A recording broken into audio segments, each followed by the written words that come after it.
Welcome to Billionaire Romance Audiobooks. Please subscribe to this YouTube channel.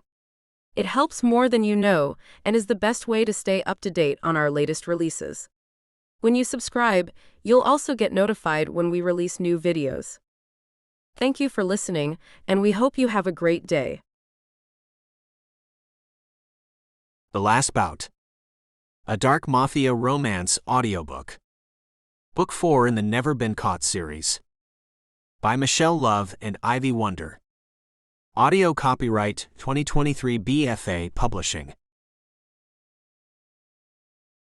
Blurb. I haven't lost a fight in 10 years. I've ruled underground boxing in Detroit for over a decade now. I've made a legend of myself. But when I save an innocent girl from her stalker, I lose to her. In the best way possible. I don't do serious relationships, too risky. But Josie is different, she makes the risk worth it. But when her stalker sets the FBI on me and my boss, I'll have to fight like hell to protect her. Prologue. Carolyn. Date: February 16, 2019. Location: Detroit, Michigan. Subject: Jacob Todd Jake Aries. Criminal record: juvenile file sealed. Court-martialed, imprisoned for 3 months, and subsequently subjected to a bad conduct discharge from the U.S. Army. His crime was repeatedly participating as a fighter in an underground boxing ring for pay at Joint Base San Antonio. Because Private Aries, then 19, had no other offenses, he was spared further discipline. Aries is estranged from his biological family, partly as a result of this incident. Aries moved to Detroit in 2007, 6 months after his discharge, to pursue a career in professional mixed martial arts. However, he was unable to find a sponsor despite a string of victories on the amateur circuit, likely due as well to his bad conduct discharge and the reputation that it left him with. Aries has been picked up for a few altercations in Detroit bars, but charges have been generally dropped, as these have all been part of a mutual melee. He has a reputation for wading into bullying incidents to protect the victim. He has no history of violence against non-combatants. Aries has no employment record outside of a part-time job providing security at the Iron Pit nightclub, see employment notes below. However, his lifestyle is multiple tax brackets above what his employment could possibly cover. This includes his savings from his military career. The wind blows hard against my hotel window, spattering the glass with heavy flakes. I look up from my computer and sigh, standing and stretching. Damn it! I'm freezing again and can't focus. Outside, the snow is piling up in the crowded streets. As I walk up to the broad window and look down, a pickup truck on the street below slides into the back of an SUV to a chorus of honks. Detroit in mid-February. Thanks so much, boss. I already miss San Diego. I've spent all winter running around the United States as well as both Canada and Mexico in search of suspects. They're all from a list that my boss, Assistant Director Derek Daniels, handed to me as my first long-term assignment. It includes 5 men suspected of serious crimes that neither the FBI nor local law enforcement has been able to successfully prosecute. I've been closing those cases in really unexpected ways, but I've been closing them. I'm down to the last 2, the really infamous one at the bottom of the list, and Jake Aries, an outlaw boxer suspected of murdering a couple of guys in the ring. Except nothing in his pattern of crimes or his psych profile fits with those suspicions. I'm not buying that this guy has intentionally killed anyone. He's a bruiser and loves a good fight. But underground fighting has a pretty high body count, and both the kills could have been accidents. Or perhaps the ironic way that the last 3 of these criminal cases have ended has finally gotten to me, and I'm coming down on this guy's side irrationally.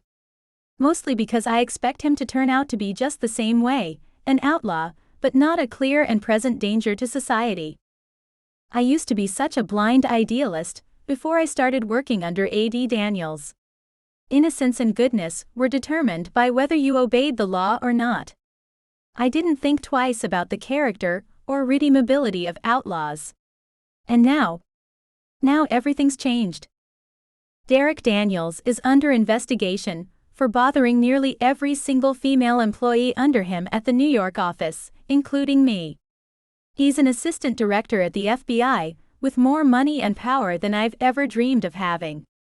He's been doing this for years and getting away with it. When I refused him, he stuck me with this laundry list, forcing me to run around in winter, navigating dangerous storms, canceled flights, and snow-clogged roads. And all to chase down a group of men whom he knew would be just as difficult to convict as they have been to catch. The only reason that things are falling apart for Daniels now is that there is a gray hat hacker out there who doesn't like how my boss treats me and has decided to intervene, the same hacker who has been helping me track these men, learn their real stories, and sort out what to do. I don't even really know why he's doing it, aside from just liking me. The lawman hurts me and puts me in harm's way. The outlaw helps me stand up to him and fix it.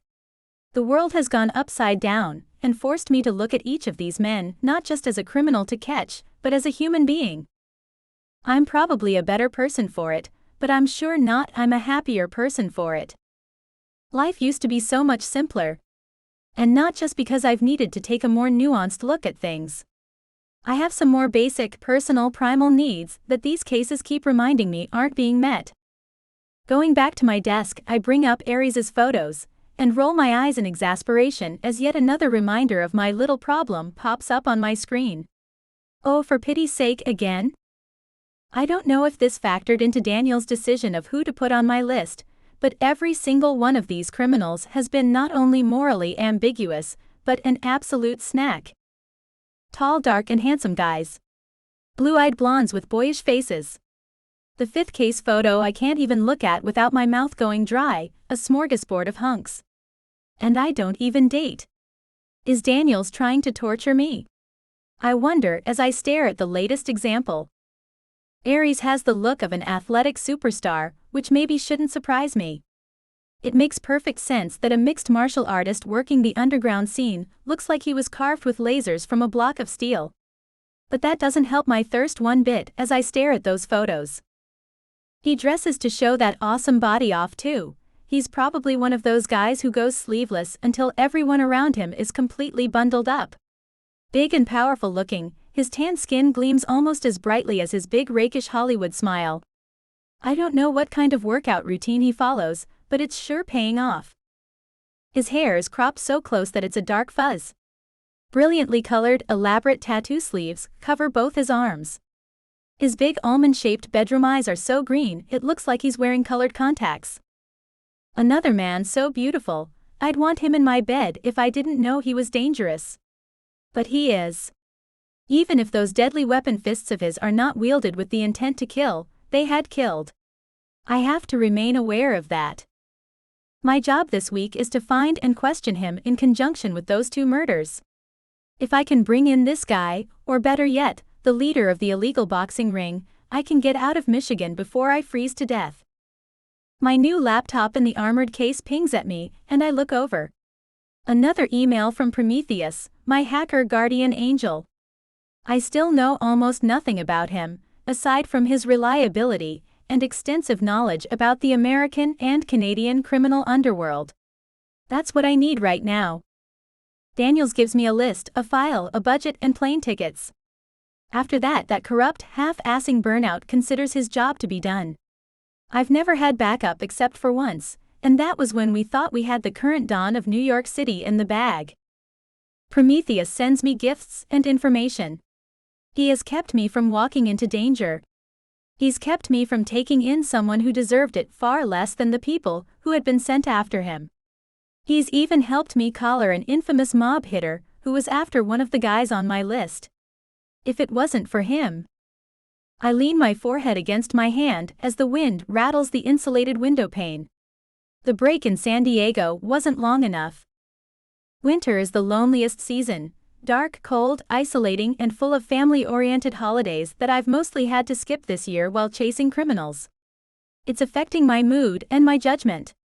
Making me look forward to emails from a friendly but criminal stranger who is as likely to be using me as he is helping me. Nevertheless, I feel a little leap of anticipation inside of me as I go back to my desk to check his message. Carolyn. Welcome to Detroit. I apologize for the shortness of this note, but I have business to attend to this evening. 3 things that you should know as you proceed. Derek Daniels is currently under surveillance due to his continuing questionable conduct, and was seen completing a background check on you in search of incriminating information. Of course, he found nothing, but I doubt this will be his last quiet attempt to cause you trouble. A black hat hacker known as Yokai Prince is currently operating in this area and may intervene in your investigation of Mr. Aries. Information on his true identity and whereabouts is not yet available. When it is, you will know. Mr. Aries is not a murderer. The fighting ring that employs him does not include blood sports. He had no motive, and autopsy reports of the 2 men will reveal the deaths to be accidental. Have a good evening, Carolyn. I will contact you with further information when I have it. I sit back in my seat and close my eyes, trying to focus past my disappointment that I won't be chatting with Prometheus tonight. So, Prometheus knows about the situation surrounding Jake Aries' alleged crimes and claims that it will be impossible to prosecute. Instead, he's bringing up some local hacker that he claims is involved. I wonder why he brought up this hacker. Is it territoriality, or is this Yokai Prince guy really that dangerous? And how does he tie into the case? Looks like I have a bit of research to do. That's fine. My sleep schedule is so messed up right now that I won't sleep for hours as it is. So let's see what you've done, Yokai Prince, and find out what it has to do with Jake Aries. Jake. Billy? Come on, man, quit playing around. I didn't even hit you that hard. Billy? He's gone, Jake. I'm sorry. It was a total accident and we all saw that, but the boss wants to talk to you. Oh gosh. Wait, no, that isn't possible. He was just talking to me. Light. Noise. The smell of blood. Billy's blank eyes staring upward, the astonished look frozen on his face.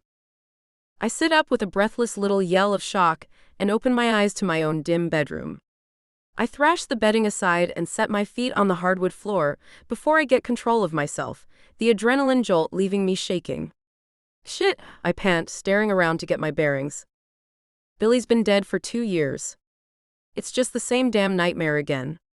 Get it together. I rub my face, then turn my head to stare at my hunched form in my mirrored closet door. For a heartbeat, I look like 240 pounds of scared kid. Then I puff out a breath and lie back, staring up at my ceiling. This shit never seems to get any easier. 2 of my opponents have died in the ring. One dumb jerk, Carl, had amped himself up on something before the fight. I still don't know what, but when things got hot and heavy in the ring, he keeled over in the 2nd round. I was in my early 20s then, and it almost scared me out of the job. It took a private talk with the Motor City Iron Pit's owner, the big boss himself, to get me back into the ring and fighting again. Now we have blood tests like above-board leagues, and most of the time, I can fight with confidence that nobody's going to bite the dust unexpectedly. We fight to first blood or knockout. That's it. Nobody's supposed to die. Billy was a mistake. Not an accident, my mistake and also Billy's. If I had known about the childhood injury that had left him with a weak neck, I never would have hit him in the face. I didn't know. It was something he covered for by building up muscle and lying about it so he could still fight. When he went down, I swear to God I thought he was playing with me. He wasn't. The boss told me that it wasn't my fault. I was a veteran of too many fights to have miscalculated badly enough to kill someone. It was simply a matter of miscommunication and sheer accident. He changed the rules again. Now he makes all fighters get a full physical every 6 months.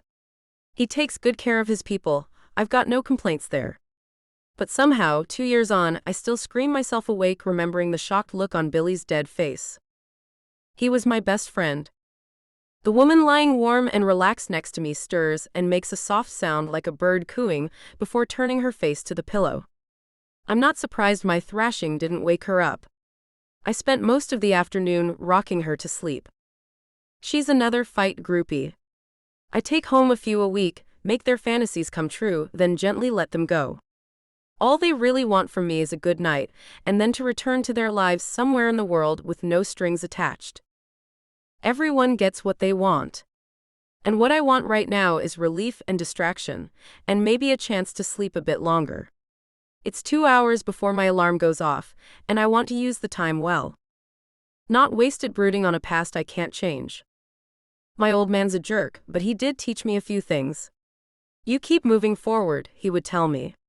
Even if it hurts, you've got to take the lesson that the past teaches you, then leave the rest behind.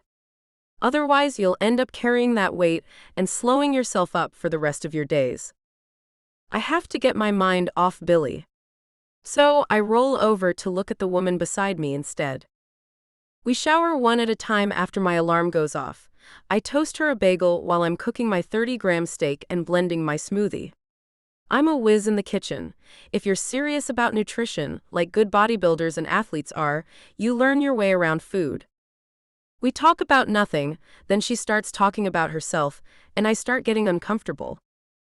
She's going back to Mallorca and a wealthy husband, 3 decades older than her. She's quite happy with my pleasuring her, something her husband has never bothered with in the 5 years they have been married. The moment she mentions the husband and starts her possessive wistfulness about making me her towel boy, my post-glow dissolves and I come crashing back down to earth. I smile. I'm polite but firm. I have a prior commitment to the Iron Pit and its owner, plain and simple. Half an hour later, we part company, both bundled against the cold, her to her Mercedes, me to my truck. No phone numbers are exchanged. I head out early to work, not wanting to smell her lingering perfume. I'm dissatisfied suddenly, that same gnawing feeling that often haunts me after being with someone. I can't fully put my finger on why, until I realize that I don't even know her name. It's not enough. It's never enough. But it's a fun distraction, at least until I find someone worth keeping. Unsatisfying on some levels, but not worth getting depressed over. The Iron Pit has turned me into a night creature. I have to tan under lamps now. My usual sleep schedule has to be weird to accommodate both daylight errands and past midnight cage matches. It's barely 11 at night, and this is an early commute for me. The wind's blowing hard, spawning black ice everywhere and shoving my truck sideways as it rolls down the highway. Detroit winters make me miss Texas, but I can deal with them well enough after over a decade. I set my jaw and fight my vehicle for control while watching out for other cars, which have thinned out this late hour but are still potential hazards. Black ice kills. I see road flares and broken glass gleaming against it 5 times before I reach my exit and drive into the warehouse district. I should really move over here. But even though the facility hides in plain sight, I'm not sure it's a good idea to live in the same area in case something goes down. Maybe I'm worrying over nothing. The Iron Pit has never been raided. I've seen the police commissioner attend matches, which makes it pretty clear that the cops know about us but either don't care or are persistently directed elsewhere. The cops are overextended. The boss runs the cleanest operation I have ever heard of, so they usually have no reason to bother us. The powers that be don't really give a shit what we do as long as nobody's dying, the press or FBI don't get wind of us, and the commish gets to see good fights. I always turn in a good performance. I know how the business works, and I like the attention. It's the same reason I keep myself in top shape, adorn myself with the best tattoos, and show off as much of my body as the weather will allow. I'm eye candy as much as a fighter. It's costly and takes work, but it helps with women as well as with my career. And women help with the stresses of the job, far better than booze or even the rush of the fights themselves. But as I get older and richer and my legend grows, that one missing piece becomes more and more obvious. I want someone to come home to. I want a woman who is there all the time, whose face I wake up to every night, and whose name I will never forget. I'm brooding on it as I pull into the parking lot of the Iron Pit. But it's still better than brooding on Billy. My romantic life, I at least have a chance in hell of changing. Josie. What do you mean, my husband called and wanted to be added to my bank account. I can hear my heartbeat in my ears, my hand shakes as it grips my phone. I'm single. Oh dear. It's a good thing we always check. Suddenly, the cheerful bank representative on the other end sounds almost as worried as I feel. He had your full name and address. Should I contact the authorities? Yes, please do that. I don't know who Marvin thinks he is trying to pull this, but I'm so done with him. I'd feel safer if that smelly, stalkery neckbeard is put away in jail. I'll wait for the police to call me.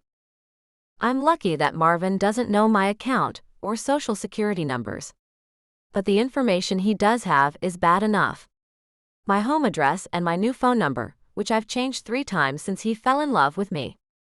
I'm a voice actress. I do a lot of English dubs of animes. I've done about 6 video game characters so far, and I fill in with audiobooks and advertising voiceovers. It's good money, but some of the fans are so horrendous that they make me want to quit. The problem ones are always male, almost always older than me, and are that awful mix of socially clueless and misogynist that has them asking my cup size at convention panels. They tend to be rumpled, smelly and unshaven, with little sense of personal space. And every last one of their breed seems to be both clingy and emotionally unbalanced. Marvin is all these things and worse. He has convinced himself that we're soulmates, he ignores my restraining order on a regular basis, and he's constantly using his considerable hacking skills to try and force his way into my life. It's been 6 months since he first waddled up to my panel table, an encounter that I wish could be erased from history. And I just found out that he has my home address. He's been banned from the recording studio after showing up there twice. He's been banned from several cons, including the one I met him at, for inappropriate conduct toward women and girls.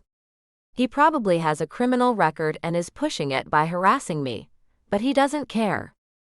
He said to me once that I would never be rid of him until I learned to appreciate his devotion. Now there's not a day that goes by where I don't wish he would get hit by a random bus and leave me in peace. I'm thinking of getting a gun, because no way will I move just because he found my address in Rivertown. I'm just so tired of this. His fat, smirking face, his rotten smell, the trench coat he wears all the time, and of course his insane behavior. His mixture of pseudo-British formality and weeaboo Japanese. His tendency to deeply insult me in one breath, clumsily flirt in the next, attempt to educate me on my own industry in the third. His red-faced, angry-eyed sulkiness when denied anything. Before the stalking started, I was sick of the SOB. Now I'm scared of him. I call in the latest creative violation of my restraining order to my lawyer and the police, and then get up from my cluttered desk to walk across the heated concrete floor. My loft used to be a commercial kitchen before a fire and subsequent repairs. The old stainless steel cabinets and counters still line the walls, giving me plenty of room for my books, comics, and models. The wet bar is just another one of those cabinets, and is rarely opened unless I'm celebrating or completely stressed out. Unfortunately, I drink so infrequently that I forgot that I ran through the last of my bottle of scotch. Damn it, I mutter, eyeing the small bottle of expensive sake sitting in the cabinet alone before dismissing the idea. I want to get buzzed enough to sleep, and that $60 gift of imported Japanese goodness is meant for a special occasion. Like a date with a real man, for once. I peer outside, frowning. The lights in the building parking lot are dead again, probably from the whipping, icy wind. Winters come late and fierce to Detroit this year. We've gotten 2 crazy snowstorms in the last week. The remnants sit like small, filthy icebergs on every corner and in every lot, melting slowly, only for their perimeters to turn into black ice as soon as it drops below freezing again. It's gonna be a chilly drive to the liquor store. Think I can still pick up a bottle before it gets too cold to be out, though. Rivertown has gone upscale in the last decade, though there are still pockets of actual warehouses here and there and the odd work in progress or abandoned ruin. Gentrification happens block by block, with some slower to catch up than others. My block is taken up by the converted factory and its lot. As I step outside bundled in my anonymous gray peacoat, the sidewalk is comfortingly deserted. I walk toward the parking lot entrance, fishing out the keys to my pink VW Bug as I go. I should call my sister and let her know the latest. Maggie and her husband live in Arizona with 3 kids, far away from this crazy city that we grew up in. I envy her simple life, her stable relationship, and her comfortable lack of stalkers. I also know that she'll worry when she hears about Marvin's latest, but she made me promise to keep her up on everything. Sometimes I think about leaving Detroit myself. It's easy for me to take my work on the road. I just have to book time with a sound studio wherever I go, and be prepared to do some commuting when video conferences won't cut it. But this is my home. Even if I can't recognize parts of it anymore. Do I really want to let Marvin drive me away from it? I'm one step into the parking lot when I see a large shape leaning against my car, arms folded expectantly. I can see the trench coat gapping around his substantial belly from here, and his trilby pulled low over his patch-bearded face. Marvin. I take a step backward and yank out my phone, immediately taking a photograph of him and sending it to my police contact. Then I turn to rush back to my front door, slowed down frustratingly by the icy sidewalk. Jerk, I hope you got frostbite lying in wait for me. I hear his shout behind me, his tone dramatic and furious, as if I'm tearing out his heart by running away. Then I hear the heavy thud of his boots and the jangle of his keys. I glance back to see him charging after me with a look of determination on his face, totally ignoring the slippery conditions. Oh crap, oh crap, oh crap. I know at once that I won't be able to get up the stairs and swipe myself in before he can reach me. The last thing I want is to give him a chance to force me inside and invade my home. So instead, I have to get him someplace very public, where he won't dare pull anything, and wait there until the police come. Fortunately, I know this neighborhood better than he possibly can after 3 years. I bolt across the street dodging traffic, glad I'm in sensible boots instead of heels. There's a bar across the street, and what I think is a nightclub down the alleyway right beside it. He huffs and jangles after me. He's yelling again, still unintelligible thanks to wind and traffic noises. Tires screech and someone honks. I look back hopefully, but they haven't hit him. He's still running flat out after me. This guy got banned not an hour after he left my panel table for hurting a girl in an elevator. He had to be pinned to the floor and was bellowing and struggling until the police hauled him away. Thinking about it now just makes me ignore the risks of falling and run faster. Just my luck, the bar across the street is shuttered for a special event. But the glass doors of the nightclub are lit up now, showing the broad white lobby beyond, and I see a figure pass by inside. I barely hesitate before bolting down the alley. The jingling and the slap of Marvin's boots on the pavement are getting louder. He's panting too hard now to flap his gums, a blessing in itself. Maybe his asthma will kick in and he'll have to stop. The shining glass doors of the club are like the gates of heaven in front of me. It's too early yet for the lines to form, I realize, eyes scanning the empty-looking lobby. Is there a bouncer there, a huge wall of muscle and security training for me to hide behind, or have I just trapped myself? A stroke of luck hits. Marvin wipes out, going down with a thud and a grunt on a patch of the ice he's been ignoring. I keep going, eyes focused on the door, praying he's injured himself and won't get up again.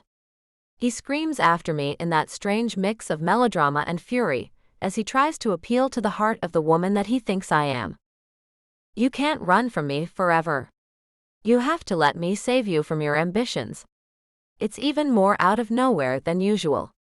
He's babbled at me before that women shouldn't have ambitions, that our purpose and only happiness is to play a support role to a man. Preferably him. This time, though, the same words are coming out of his mouth while he's chasing me down with all the crazed fury of an axe murderer. A glance back shows that he's on his feet again, beet red, hat lost behind him, gaining on me. Then I'm at the door, pounding on the armored glass in desperation, staring into the empty lobby beyond for any sign of the figure from before. Come on, come on. I don't know if the behemoth lumbering up behind me has a gun, but he's starting up a throaty chuckle as he catches up. It fills me with fury and terror as I look up at the security camera pleadingly. Somebody let me in. I cry out in desperation.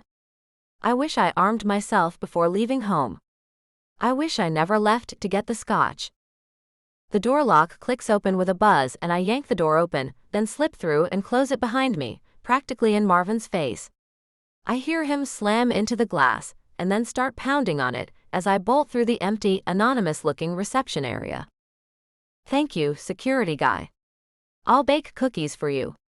Kiss my butt, Marvin, I gasp under my breath as I run for my life. Whoever let me in isn't showing himself. I race past a bank of elevators across from a set of unmarked doors, and through that, into what looks like a ticket lobby. The actual nightclub must be upstairs. I guess they don't open until midnight. I can hear Marvin's muffled screaming as he keeps trying to break through the glass. I have no idea what he's saying, but I can make an educated guess. Wait, milady. Fate has brought us together. You frigid skank, you should be grateful that I give you this much attention. If you didn't want this, you shouldn't have advertised yourself by working in anime. He only really has about 24 phrases that he uses, switching them up but otherwise barely deviating. It's like he's working from an English phrasebook written by someone who has never spoken to a woman in his life. It would be comedic if he wasn't so menacing. Then he stops banging and yelling and goes quiet. I look back, making sure he hasn't somehow gotten in, only to see him hunkered down at the glass, rummaging at something in his bag. What's he doing? It doesn't matter. Just keep going. He's not giving up, so I'm not slowing down. I run out into the lobby on the far side of the building, where the back parking lot lets patrons in. A black pickup pulls into one of the parking spaces up front, and I head that direction, praying that whoever it is friendly and can help. Then I hear an awful sound, a sound of betrayal or maybe just a mistake. The buzz of the door behind me again. The security guy is letting Marvin in. Oh no no no. What are you doing? I scramble for the back door as he explodes through the front and comes pounding toward me across the marble tile. I reach the doors, and to my horror discover that they have security card locks for both sides. Marvin's already passing the elevators. I'm trapped. Desperate, I start banging on the door and shaking it, trying to get the attention of whoever's driving that truck. Come on. Don't leave me in here, just watch. A meaty hand grabs me by the ponytail and yanks me backward, then slams me face first into the glass.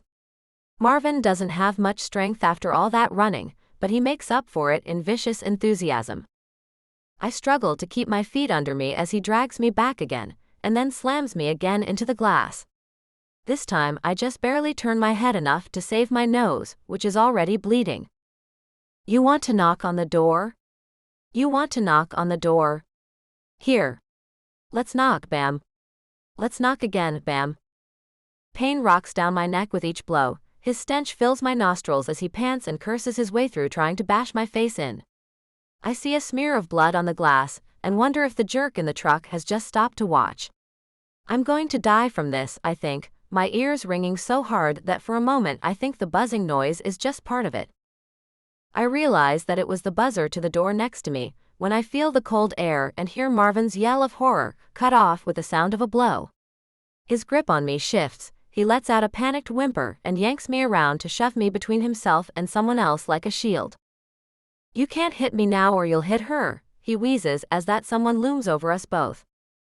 Let her go, a deep male voice growls, his Texas drawl thick in every word. Right now. Or I will knock your teeth down your throat. This is between me and my wife. Marvin whines, cowering behind me. The ringing in my head is fading. I blink pain tears from my eyes and look up into the handsome, stony face of a man a head taller than Marvin. I'm not his wife, I gasp out. He's my stalker. Marvin starts huffing between his teeth. How can you say that, my love? He cries, voice cracking in panic. He chased me here and someone let him in. Please don't listen to him. I look up into the man's brilliant green eyes and see them narrow as his gaze shifts from me to Marvin. You have 3 seconds, he instructs the panting creep at my back. Let go of her and step back. 3. No, you misunderstand. Marvin cries out, clutching me closer. Gagging, I drive my elbow back into his gut, it thumps ineffectively into the layers of down and fat, and he yanks hard on my hair. Behave. 2. The newcomer's voice is getting colder with every word. Marvin's voice rises to a panicked screech. You can't just step in and... 1. The man in front of me turns into a dark blur for a split second, and I hear a noise like someone smacking a side of beef. It happens literally right above my head, so close that I feel the breeze from the man's fist. Marvin loses his grip, and I stumble forward against the man's chest. It's like walking into a tree trunk. He slings an arm around me briefly to steady me, then lets go and moves past me as Marvin stumbles back. I turn, leaning hard against the doors as I try to sort what just happened. I just got rescued. But who is this guy? He must have been driving the truck and ran in to help after all. Marvin is bleeding a lot more than me. Blood squirts from between his fingers as he clasps both hands to his face and wails in a muffled nasal voice. Oh my gosh. Ooh, what did you do? Why did you do that? The man standing over him outmasses him, and all the extra seems to be pure muscle. He's in a leather jacket and well-worn jeans, his dark hair cropped close, which makes his gorgeous eyes stand out even more. He looks like the kind of man who has women falling all over him all day long. A movie star. A sports star. He also looks like he's containing more fury than Marvin ever dreamed of spewing out. Warned you. Multiple times. Gave you a damn countdown too. Not my fault you didn't listen, you whiny skank. Marvin starts spitting out lawsuit noises. The man chuckles and folds his powerful arms across his chest, his leather jacket creaking slightly as it strains over his muscles. Security cameras caught you chasing down and beating this woman, and I guarantee she'll testify against you, not me. You absolutely sure you want to bring lawyers and cops into this? Because you'll lose. He glances at me, concern flickering into his expression, before turning a smirk back on Marvin. I run my fingertips over my face. My nose stings and is bloody, and one of my cheekbones feels badly bruised. Otherwise, I'm fine, and a lot better than I would be if this guy hadn't come along. Marvin isn't listening. He keeps yelling, I'm gonna sue, and what's your name, and she's mine. Keep away from her, in the same gulping, explosive tone as a baby crying. The man sighs and pulls out his cell phone, dialing up someone. Yeah, this is Jake. Some jerk chased a woman, eh? Oh, you caught that? Why didn't you send some guys down? He listens for a few seconds. Okay, well, send a couple of guys to hold him and I'll look after the girl. Another pause. He nods. Yeah, you got it. He hangs up and shoves the phone back in his pocket. Okay, we're hanging out until the security guys get here. Marvin draws his hands down from his bloody face and stares at them in horror. Then his face crumples and darkens again, and he lunges at me. I duck out of the way just in time, and he smacks into the armored glass door. I stumble back from him, stomach clenching in panic, as he turns and bares his stained teeth at me. This is all your fault. You provoked me. He rushes me again, and stops short as Jake scruffs him by the collar of his trench coat and shoves him back against the wall. Sit down, the bruiser yells at him, and Marvin slides to the ground staring up at him white-faced. That's better. Now stay there. My rescuer turns and his brilliant green eyes fix on me, suddenly full of worry. You okay, little lady? Don't listen to him, Josephine. He's a filthy Chad. You belong with me. Marvin freezes as Jake turns a deathly look on him. I nod, hand to my face. Nothing broken. I'm not stabbed, shot, or beaten to death. Someone came to help after all. Someone extraordinary. I could probably use an ice pack, I admit hesitantly, and he nods. Don't you worry about that, we've got him downstairs. Let's just get this jerk squared away once the security guys show up, and I'll help you get cleaned up. He flashes me a dazzling smile, which I return painfully. Marvin starts sobbing like a snotty kid caught stealing, and my terror starts to melt away. I'm saved. Jake. If there's one thing that I hate, it's bullies. Especially when they target women. The 3 times that I got in trouble at school, it was for fighting, but not for bullying. The difference seemed to fly over my parents' heads, just as it had for the school administration, but it still exists. I'm more than justified in diving in on some jerk who has decided to pick on someone smaller and less savage than him. When I saw that slovenly creep tossing around a sweet-faced, delicate-looking girl like that, I lost it for a few moments. I barely remember rushing across the pavement, swiping my card and kicking the door open. Time didn't turn normal again until the moment my fist smashed into his reddened, smirking face. I could have hit him a lot harder. I wanted to. But all I could think of was getting him away from her. There was no point in hospitalizing him when making him bleed was enough, even if he was a filthy waste of skin. Once the security guys in their unmarked black uniforms have showed up to bundle off the rumpled, furious stalker, I turn to the woman I saved from him and look her over. She's young, small, and fragile-looking, a bruise already blooming on her pale cheekbone. Silky-looking dark brown hair falls to her shoulders, tangled by the wind. Her soft gray eyes are enormous and shy, their gaze flirting with mine before flicking away again. She's bundled up, but I still catch hints of her slim curves beneath the peacoat. Her tiny smile is like a sunbeam breaking through storm clouds. I tear my eyes away from the delicate curves of her lips and raise them to meet her gaze. "Is there someone you can call?" I ask gently. She seems to still be in shock. "He broke his restraining order and attacked me," she mumbles, holding her face, her eyes avoiding mine. "I should call it in to the cops. Too late to call anyone else." "Cops? Shit." Of course she has no idea what this place is, or why we don't want the police involved. We have him on surveillance with live witnesses. The security head will want to talk to you about it. Your case is in the bag at this point. Don't overextend yourself. She blinks up at me, and a look of relief washes over her face. "Is it really over? You mean the part where that guy gets to chase you around and beat on you? That's over. If you want, I'll keep an eye on you myself until you feel safe enough to go home." That means keeping her with me through the match, but I already know I won't mind that one bit. If the violence doesn't freak her out anyway. "Oh, okay." She fishes a baby wipe from her shoulder bag and mops off the drying blood. She only winces a little. Clearly she's tougher than she looks, but she's very rattled. "What's your name?" I look her over a bit more as she's pulling herself back together. There's a cluster of anime-themed buttons on her white leather bag, which has charms of chibi monsters hanging from it. "Josie."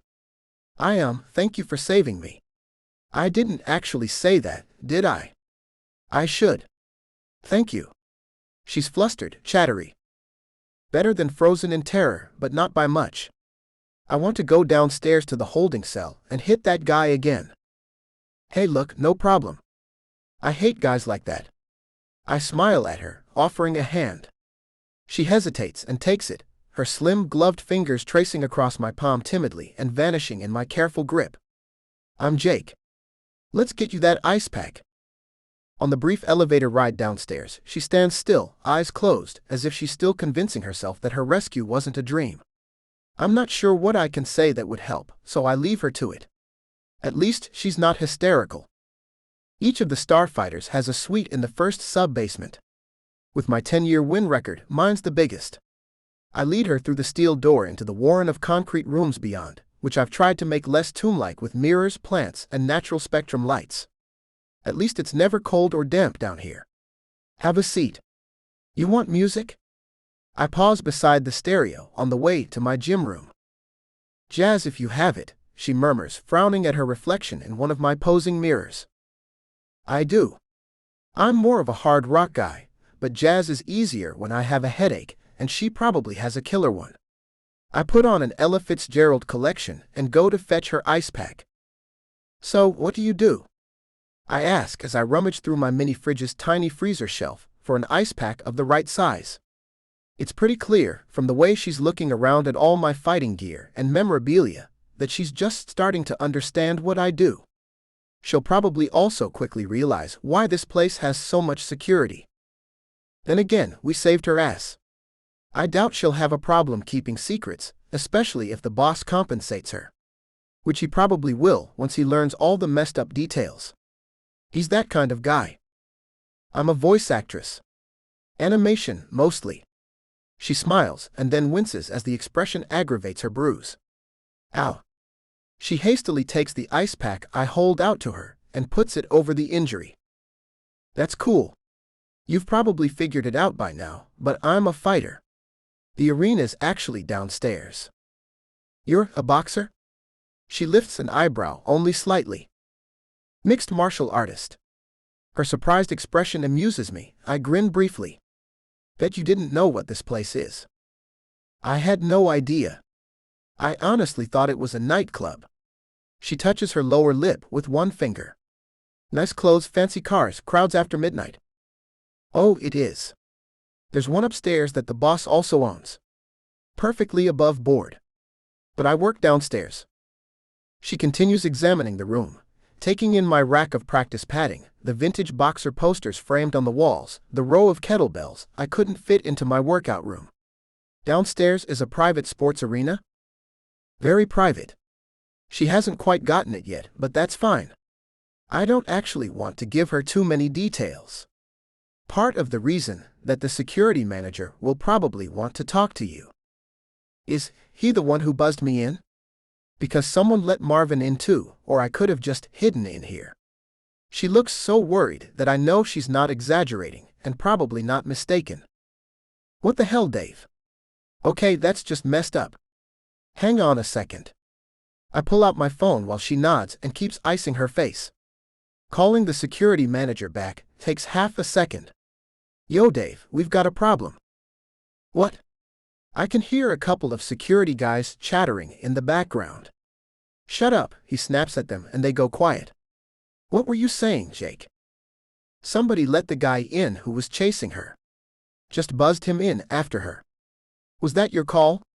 Because she's sort of upset. I say it in a tone that makes it clear that I'm sort of upset myself over this. He didn't have a card. The system registers a swipe in. I hear a rustle and a click of computer keys. Yeah, it says he got in using a janitorial ID card. Well, obviously he doesn't work here, so what's going on? Did he steal it?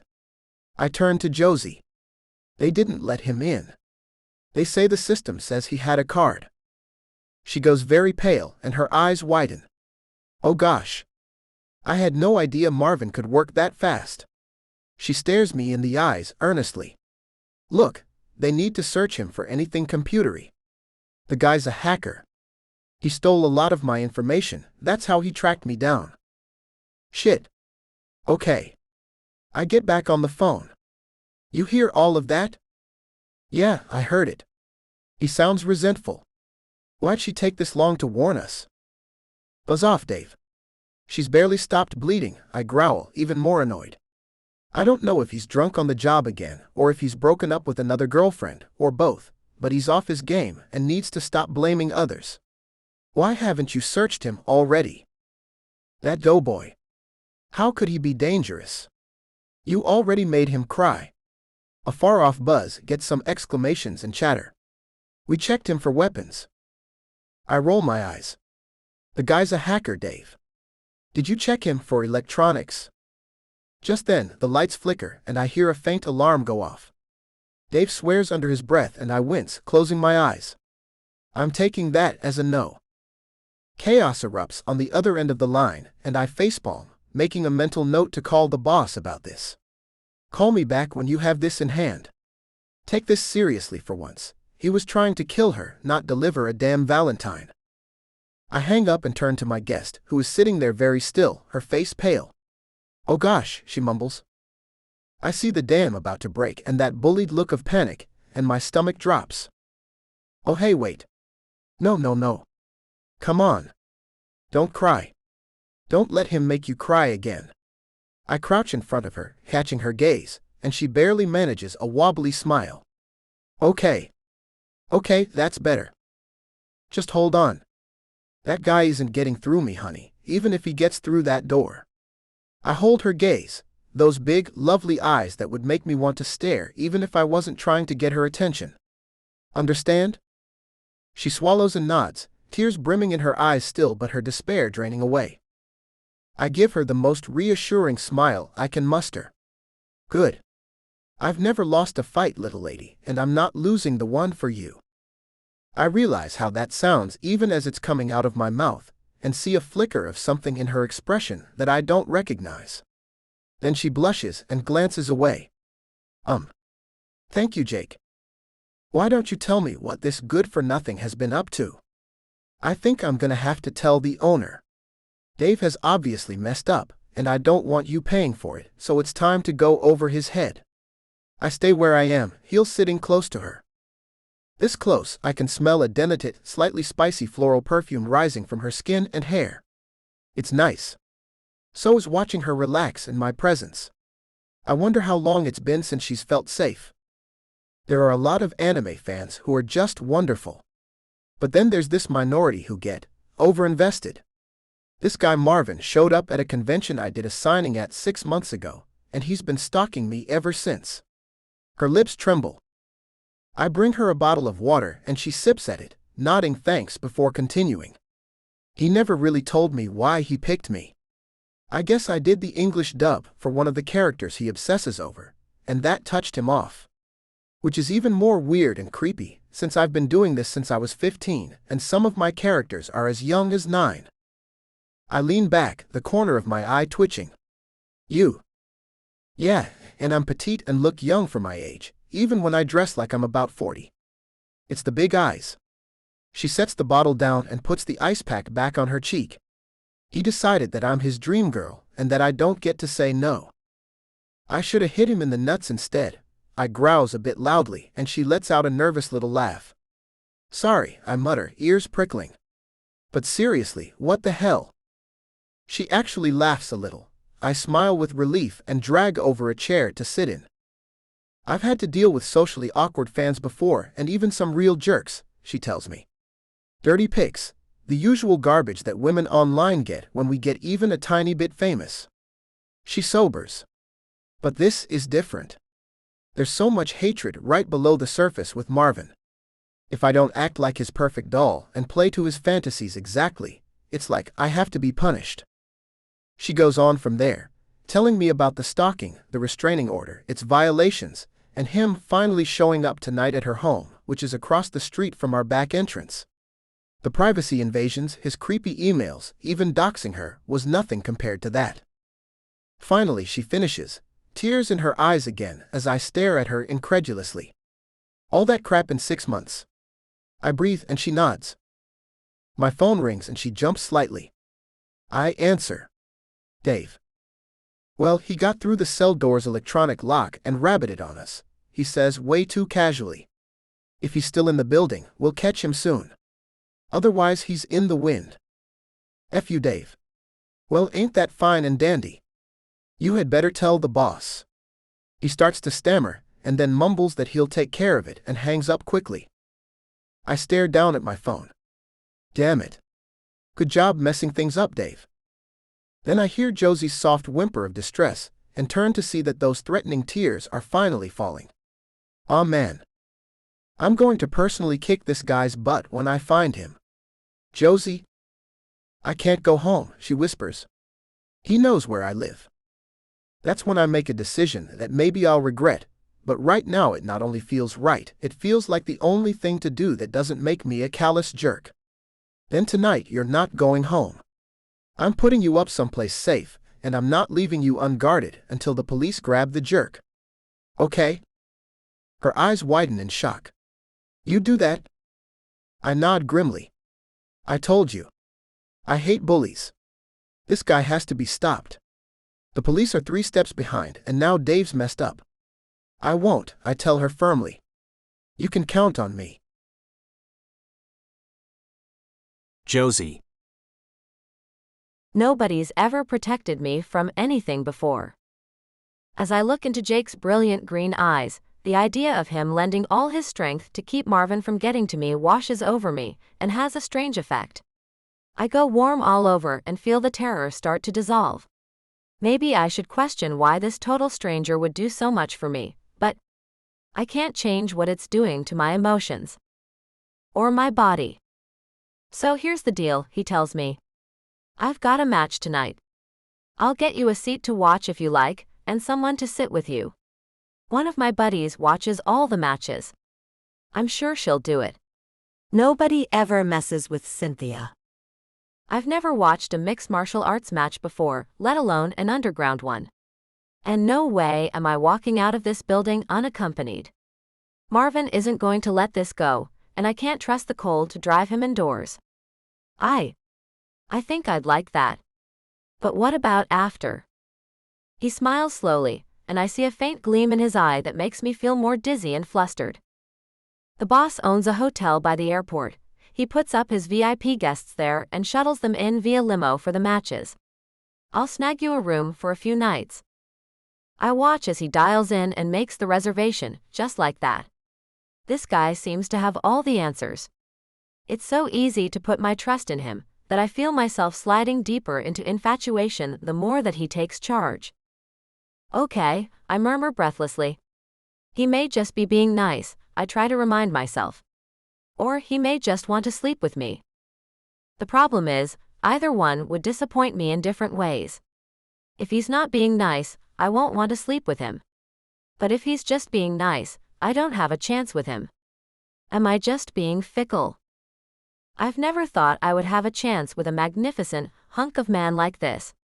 He's everything Marvin isn't, including gentle enough that all that massive strength and imposing size just makes me feel safer. Sitting there looking up at him, I wonder what it would be like to be in his arms. Focus. It would be great to get Marvin out of my head for the night and think about this guy instead, but I still have to focus. Okay, I force out. But what about the police? Until Dave gets his shit together and sorts out where the guy went, we have a problem. We can't have cops in here. His voice is firm and I'm not too surprised. What they're doing in this place isn't legal after all. Heart in my throat, I nod, and perversely feel the heat deep in my belly only intensify. I've never been part of anything illegal in my life, especially knowingly. What about telling them that someone saw him lurking around my car? Then they can look for him in the neighborhood without bothering me, or you. He considers, then nods. That's smart. I'd wait until after the match though. If he's lying in wait for you in your parking lot or outside your building, you may as well let the good-for-nothing freeze for a while. It's not like he'll run off all the way. Like you said, he's obsessed. I set a reminder for myself, with an alarm in 3 hours, so I don't wear out so much that I forget. I'm still worried about what he might do with his computer skills. He really is quite good. Yeah, well, I'd turn off the GPS on your phone and avoid any check-in functions like on Facebook. That way he can't track your location. I still have my phone out and do so at once. I didn't even think of that. Thank you. Crap. Is that how Marvin figured out where I was? Yeah, well. His smile goes lopsided. I'm willing to bet you don't have to deal with too many dirtbags. But unfortunately, I've had to a lot. You don't seem like the type, I venture, and he laughs. Oh, honey, plenty of folks on the wrong side of the law are still on the right side of everything else. Only reason I'm fighting here, instead of the UFC circuit, was that I couldn't get a legit sponsor. Here I can't get titles and awards, but I can get a great big pile of money, and the boss treats us right. But you still have to deal with dirtbags. I keep drinking water. The storm of tears and adrenaline has left me worn out and thirsty. Oh yeah. Dave's no prize, he's messed things up twice now. The first time was when he let a random group of drunk college students downstairs, instead of up to the nightclub, because they paid him a pile of cash. Greed and Jack Daniel's judgment. Some of the other sponsors or spectators are corrupt politicians, drug lords, people like that. Or they hire someone crappy, or bring someone like that along in their entourage. Working in the underworld, dealing with terrible people is an occupational hazard. I bite my lip gently as I look up at him. Is Dave going to be a problem for me? More than he already is anyway. His negligence has endangered me at least once so far. If he hadn't let me into the building in the first place, I would be a lot more pissed off. Jake laughs. Oh no. Not with me around, baby. Dave knows better than to challenge me when I make a promise to a lady. He winks and my heart leaps, my stomach gets fluttery, and I forget how to breathe for a few heartbeats. He's got me wrapped around his finger, I realize, and offer a wobbly smile. I'm glad, Jake. Nobody's done anything like this for me before. Sounds like you never had a boyfriend do his damn job then. He sounds disgusted with those hypothetical boys, but I jump to correct him. More like I've never had a boyfriend. Everything stops inside me. Oh crap, why did I just say that? It catches his attention before I can move on or call it a joke. He stares at me, eyes widening slightly. You're kidding me. You're adorable. Did you grow up in a colony of blind people? I giggle. It comes out of me like bubbles out of soda, all in a rush, while my cheeks get hot and I can't look at him anymore. Shit. What is happening to me? Too much time on the emotional roller coaster. The lows I've been stuck in almost constantly for 6 months. The highs are unfamiliar, leaving me disoriented and breathless. No, I just never had time. I take a deep breath, closing my eyes, remembering. My parents were Broadway stars. My mom did that stage mom thing and dragged my sister and me into the life, and so I had both a job and school since I was 10. Wait. You were on the stage locally. How come I haven't seen you in anything? He tilts his head, the light catching in his green eyes. I open my mouth to ask why a guy like him knows the local theater circuit, then realize I'm stereotyping him and just explain. Because my sister and I emancipated ourselves when I was 15, and I switched over to voice work only. I needed my privacy during high school, and afterward I liked it better. I don't even like thinking about my early days in the business. But at least I came out the other side, and moved on to a good life. Until Marvin came along. But maybe now I have a way out. Marvin may have just pissed off a group of people who he can't stand up to. Jake frowns, processing the information about my crazy teens, and then his lopsided smile returns. Well, I sure can see why you didn't have time to date with a crazy schedule like that. Teenage dating is a mess though. You didn't miss much. That makes me snort. Yeah, my friends tell me stories. It doesn't sound very fun at all. I'm kind of glad he went past asking about the whole mess with my family. I don't want to bring my mood down again by elaborating on the details of how my mother messed up my childhood while my father stood by. It's all very straightforward, growing up too fast, having my parents squander my money while pushing me to make more, then taking charge the only way I knew how. I've already left those years in the dust, like I hope to leave Marvin. Yeah, I tried that scene. Thing is, I was on the football team, so everybody expected me to hit up the cheerleaders. You never met a pettier, crueler group of girls. Holy shit. He gets a text on his phone and checks it. Okay, so my friend will be down in a bit to escort you to the arena. I have to start warming up soon or I'd do it myself. He gives me an apologetic shrug. It's not a problem. It is a problem. I want to cling to him like to a ship's mast in a squall. But I know that's both stupid and an overreaction. Still, I couldn't have asked for a better group of people to hide behind. Josie. As it turns out, Cynthia is a statuesque, athletic blonde who grins hello when she sees Jake. My thoughts immediately go the route of a crushing teenager. Is this the girlfriend? The wife? I didn't see a ring, but that doesn't really mean anything. Stop it, Josie. You barely know the guy, and you're getting possessive? Hi. I force a smile, holding out a hand. She clasps it firmly, pumps once, and lets it go. Hey kid. Heard you were having a shitty day. What does this jerk after you look like again? 6 foot, maybe 300 pounds, messy red hair and beard, trench coat, trilby hat, pale, dramatic. I can't remember his eye color suddenly. The color of his teeth is more memorable. She sees my expression and sets her jaw, nodding. Nobody like that is getting near you, honey. I'm on the job until my bro here wins, gets his shower, and can get back to you. My smile gets a little less forced. Thank you. I don't want to leave Jake's side right now, but he's got work to do. Crazy, dangerous work that I never thought I would see with my own two eyes. He smiles calmly and confidently as he waves us off. It's an adventure to me, but to him, it's Tuesday night. Take good care of her, Canyon. I'm counting on you. Don't worry. I'll get her back to you in one piece. She looks down at me as she leads me off. You look pretty worn out. You need a sports drink or something? Maybe. The water helped. I look back once, but Jake has already closed his door, probably to change. Are you one of the fighters? Yeah, the boss doesn't do sexism. Especially since I can get butts in seats nearly as well as Jake. She chuckles when she sees my purse charms. You really do voices for video games and such? Some. Most of my work is anime dubs. But unfortunately, I trail off, thinking about Marvin and hoping he isn't smashing in my door as we speak. You ever think of taking some self-defense courses? She leads me to one of the elevators as we talk. She hits the button. I was thinking of buying a gun and getting in some range time, I admit, and she gives me an amused look. Going straight to that? I can't really blame you.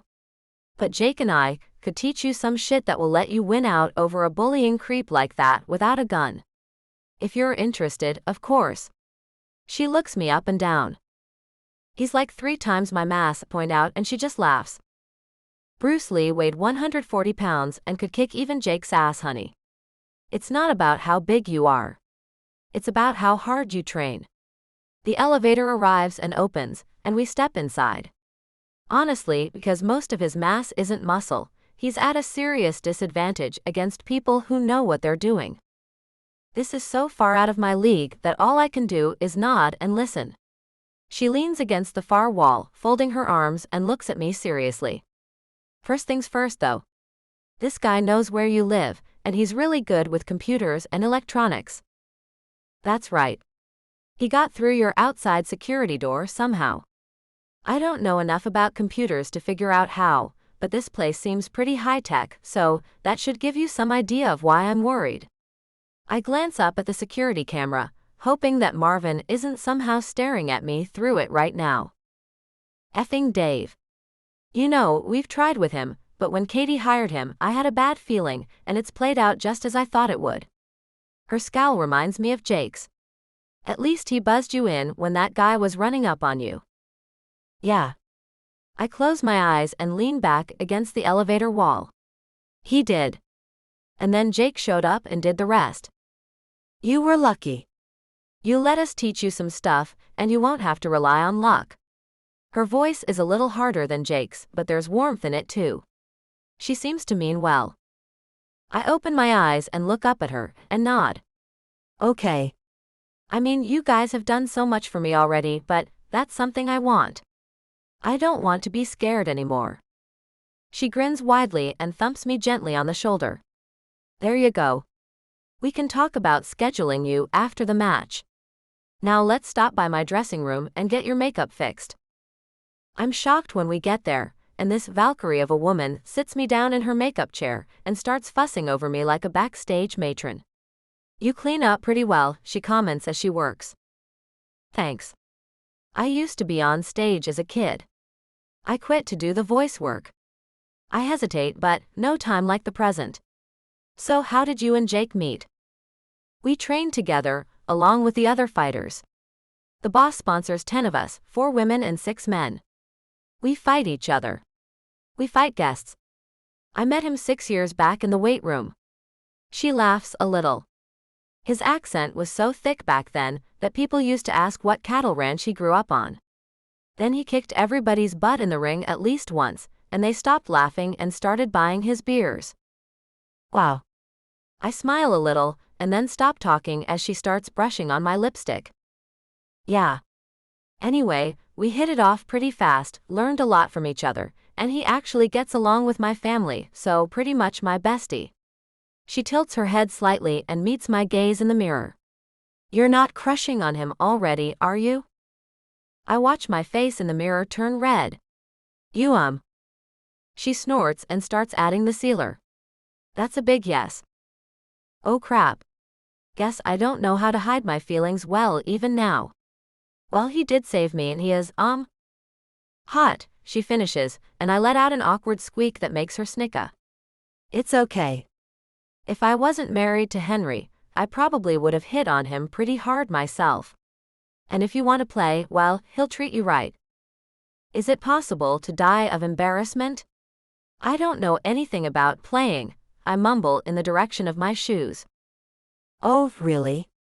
Well, don't let him know that or you'll have him volunteering to help. He gets a kick out of being a lady's first time. Her eyebrows jump briefly. Or you could just catch him after a fight, or a big workout. Oh my gosh. I already pretty much told him I've never been with anyone. But then what she just said catches in my head, and I manage to look up at her. Sorry. Won't he be tired and hurt? Hurt. Not too badly. The guy's a rock. Tired. Oh, honey. Between the adrenaline and the hormone release from a good workout, he's gonna be up for hours. If you know what I mean. Her eyes twinkle. I don't. And then I do. And my eyes widen, and I'm quiet for a while as she fights laughter. Oh. Oh my. He's taking me to a hotel room after this while he's feeling like that. And all I have to do is offer. I swallow hard, my whole body humming with excitement and desire. It's so tempting. Not just because the chance is there, not just because he likes me and I want him, not just because it's the perfect ironic revenge on Marvin after everything he's done. But because I want the chance to rest in Jake's arms and sleep safe and sound, like I haven't been able to in months. I'll keep that in mind, I squeak, and she laughs as we get ready to leave her dressing room and find our seats in the arena. This place is so thoroughly soundproofed that I'm actually shocked when we get back into the elevator and find it crowded. The people stuffed inside are so diverse that they look like they're going to different events. Punk rock types and athletes rub elbows with rich people in fancy suits and glittering gowns.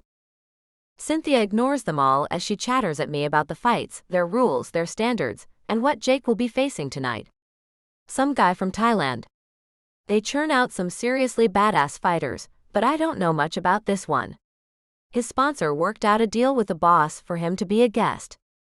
How dangerous is this? I ask tentatively, as the elevator rumbles downward.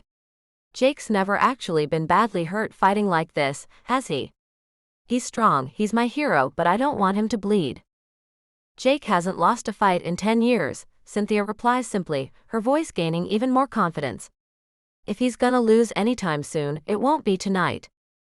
I remember how he moved when he was rescuing me. My eyes couldn't even track it. I know he held off on really hitting Marvin hard, but all it took was that one single precise blow to turn my obsessed, stubborn aggressor into a blubbering pile of uselessness. I believe you. I've never seen anyone stop a fight so fast. The moment that Jake made Marvin let go of me still feels a little like a miracle. The elevator spits us out into a posh, high-tech entrance with inlaid marble floors, mirrored ceilings, and gigantic view screens adorning the walls. The doors are all polished steel. I try not to stare, but my heart is pounding again. How long have they been operating here, in my neighborhood, without me even knowing? I'm usually a pretty observant person. It's part of how I knew to get away from live acting at the first opportunity. You have to be a certain kind of tough to survive as a woman on stage or screen, and I'm not like that. Of course, at 15, all I knew was that I was unhappy, but I knew enough to listen to my instincts. I now do it regularly, and I'm almost never wrong.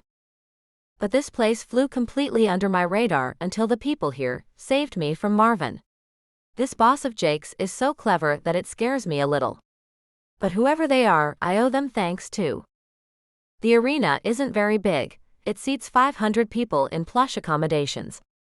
I sink into my seat cushion and look down the slope of the ring-shaped arena to the cage below. 2 chain-link tunnels lead from opposite sides to gates on either side of the ring. The cage itself is an enormous chain-link dome reinforced with heavy steel pillars. Despite the comfort of the seats, the whole place has a hard-edged industrial look to it. Lots of brushed steel and rivets, the announcer's box on a tall metal pillar like a conning tower. In the wall above the regular seats, I can see a set of skyboxes, each suite large and fronted with two-way mirrors to protect the privacy of those inside. The largest one projects out over the others a bit. I can see a tall shadow standing at the glass, very still. Who's up there? That's the boss's box. Holy shit. I didn't realize he was coming tonight. Cynthia suddenly looks worried. Dave's gonna catch hell after the match. The boss. I peer at the glass, remembering the respect with which Jake spoke of him. Could I maybe ask him for help with the whole Marvin situation? Yeah, the big boss. Some kind of computer billionaire. This is one of his pet projects, a private unlicensed league run by his rules. The stakes are incredibly high, millions of bucks get wagered on these matches. I turn to her. Hope the pay for the fighters is that high too. The chain-link walls of the cage remind me that Jake is about to go risk his neck for these people's entertainment. Oh yeah, the guy takes good care of us. He's kind of a recluse though. He and his entourage tend to travel in secret. She frowns up at the box. Almost none of us have seen his face except for Jake. How much does he know about what's gone on tonight? Was it his hand on the button when someone buzzed me in, just in time? Does he know that Marvin hacked his building's security system on the fly, once while under guard? How do you get a message to him? I ask as I stare up at that figure. He needs to know about Marvin. Marvin, who is dangerous, a sociopathic, hateful manchild with destructive skills and no self-control. Through Jake. He's one of the only guys here who talks to the boss directly. Usually we get email or a text. She looks me up and down as I open my coat and take off my gloves finally. You feeling any better? Yeah. I glance around again, checking for Marvin in the small crowd. No sign of him. But that only makes me look around for security cameras instead. I can't find any in the arena, and I don't know why. Maybe they're too well hidden, or maybe there's a good reason not to keep any footage of the fights. Whatever the reason, not seeing any aimed at me makes me feel better. So, why do you want to know how to get in touch with the boss? I'm sure between Jake and Dave, he'll get the whole story. She tilts her head my direction, eyes intent on mine. I get that. I'm worried that your boss will take the problem as lightly as Dave did. I hope that their boss wasn't the one who programmed their security, or the man was no match for Marvin, billionaire or not. I seriously doubt that. He takes security very seriously. We've had very few problems. He is spread a little thin though. Nobody around here knows just how many businesses he actually owns. She nods to herself. Yeah, tell Jake what you want to pass along. He'll handle it. Okay. The seats are almost full as I look around. Not a familiar face in sight, especially not Marvin's. The fight will definitely start soon. The crowd's excitement is palpable as the big clock on the wall ticks toward the hour. And then Jake will win and clean himself up and then take me off alone, and I don't know what will happen then. But for the first time in my life, I'm really tempted to sleep with someone I've just barely met. And that's dangerous, illogical, probably stupid, and feels amazing. If living well is the best revenge, then I almost wish I could make Marvin watch me living well without him. But really, I wish that he would just disappear. Picked up by the cops, shot by this place's security, hit by a bus, struck down by a heart attack while stroking off to his lowly waifus. I don't care which. I just want him gone. For now though, I feel safe and excited and interested in my life again, and I owe it all to Jake. So, you really do anime voiceovers? For like, the English versions? Any characters I know? Cynthia seems genuinely curious. I list off a few character names from a few shows, and she nods in recognition at a few. But then the elegantly dressed, muscular announcer rises out of the top of the podium, via a hidden elevator, and the crowd starts applauding. I drop the subject, as the announcer speaks in a booming voice, welcoming us all and announcing that the match will be beginning in 5 minutes. Final bets must now be entered, ladies and gentlemen. Please call in your transfers to escrow now. I look around and see everyone pulling out their cell phones to do so. I keep mine in my pocket. I don't have money for things like betting on this scale. But it's interesting to watch this crowd of rich people, celebrities, performers, and what looks suspiciously like bikers and gang members, all laying down a ton of money for or against my hero of the night. He really hasn't lost a match in 10 years. I say wonderingly as the last of the bets are placed and the lights dim. Not one. That's Jake for you. If there's one thing about him, it's that he's reliable. And then the announcer calls his name, and the music starts, and we all stand to applaud as Jake comes strutting in through his tunnel, grinning and waving. I stared down at him, my eyes widening. I knew that fighters went into the ring nearly naked except for shorts and groin padding. But I didn't know until now just how powerfully built Jake really is under his clothes. My eyes trace over every curve and cut of his magnificent body, all that gleaming tan skin, his broad shoulders and high tight butt under the black satin shorts. My gaze tries to follow his rippling belly and belt of Adonis, down toward his barely hidden groin. I watch his chest heave as he waves to his fans, and then turns to acknowledge the slimmer, gracefully striding opponent coming down the chain-link tunnel toward him. All it would take to have him tonight is an invitation, I think to myself as my toes curl in my boots. Staring down at him as he moves to his starting point, and the other man comes in to take his own, I can feel the growing temptation to give him a very, very clear one as soon as we're back together. But do I dare?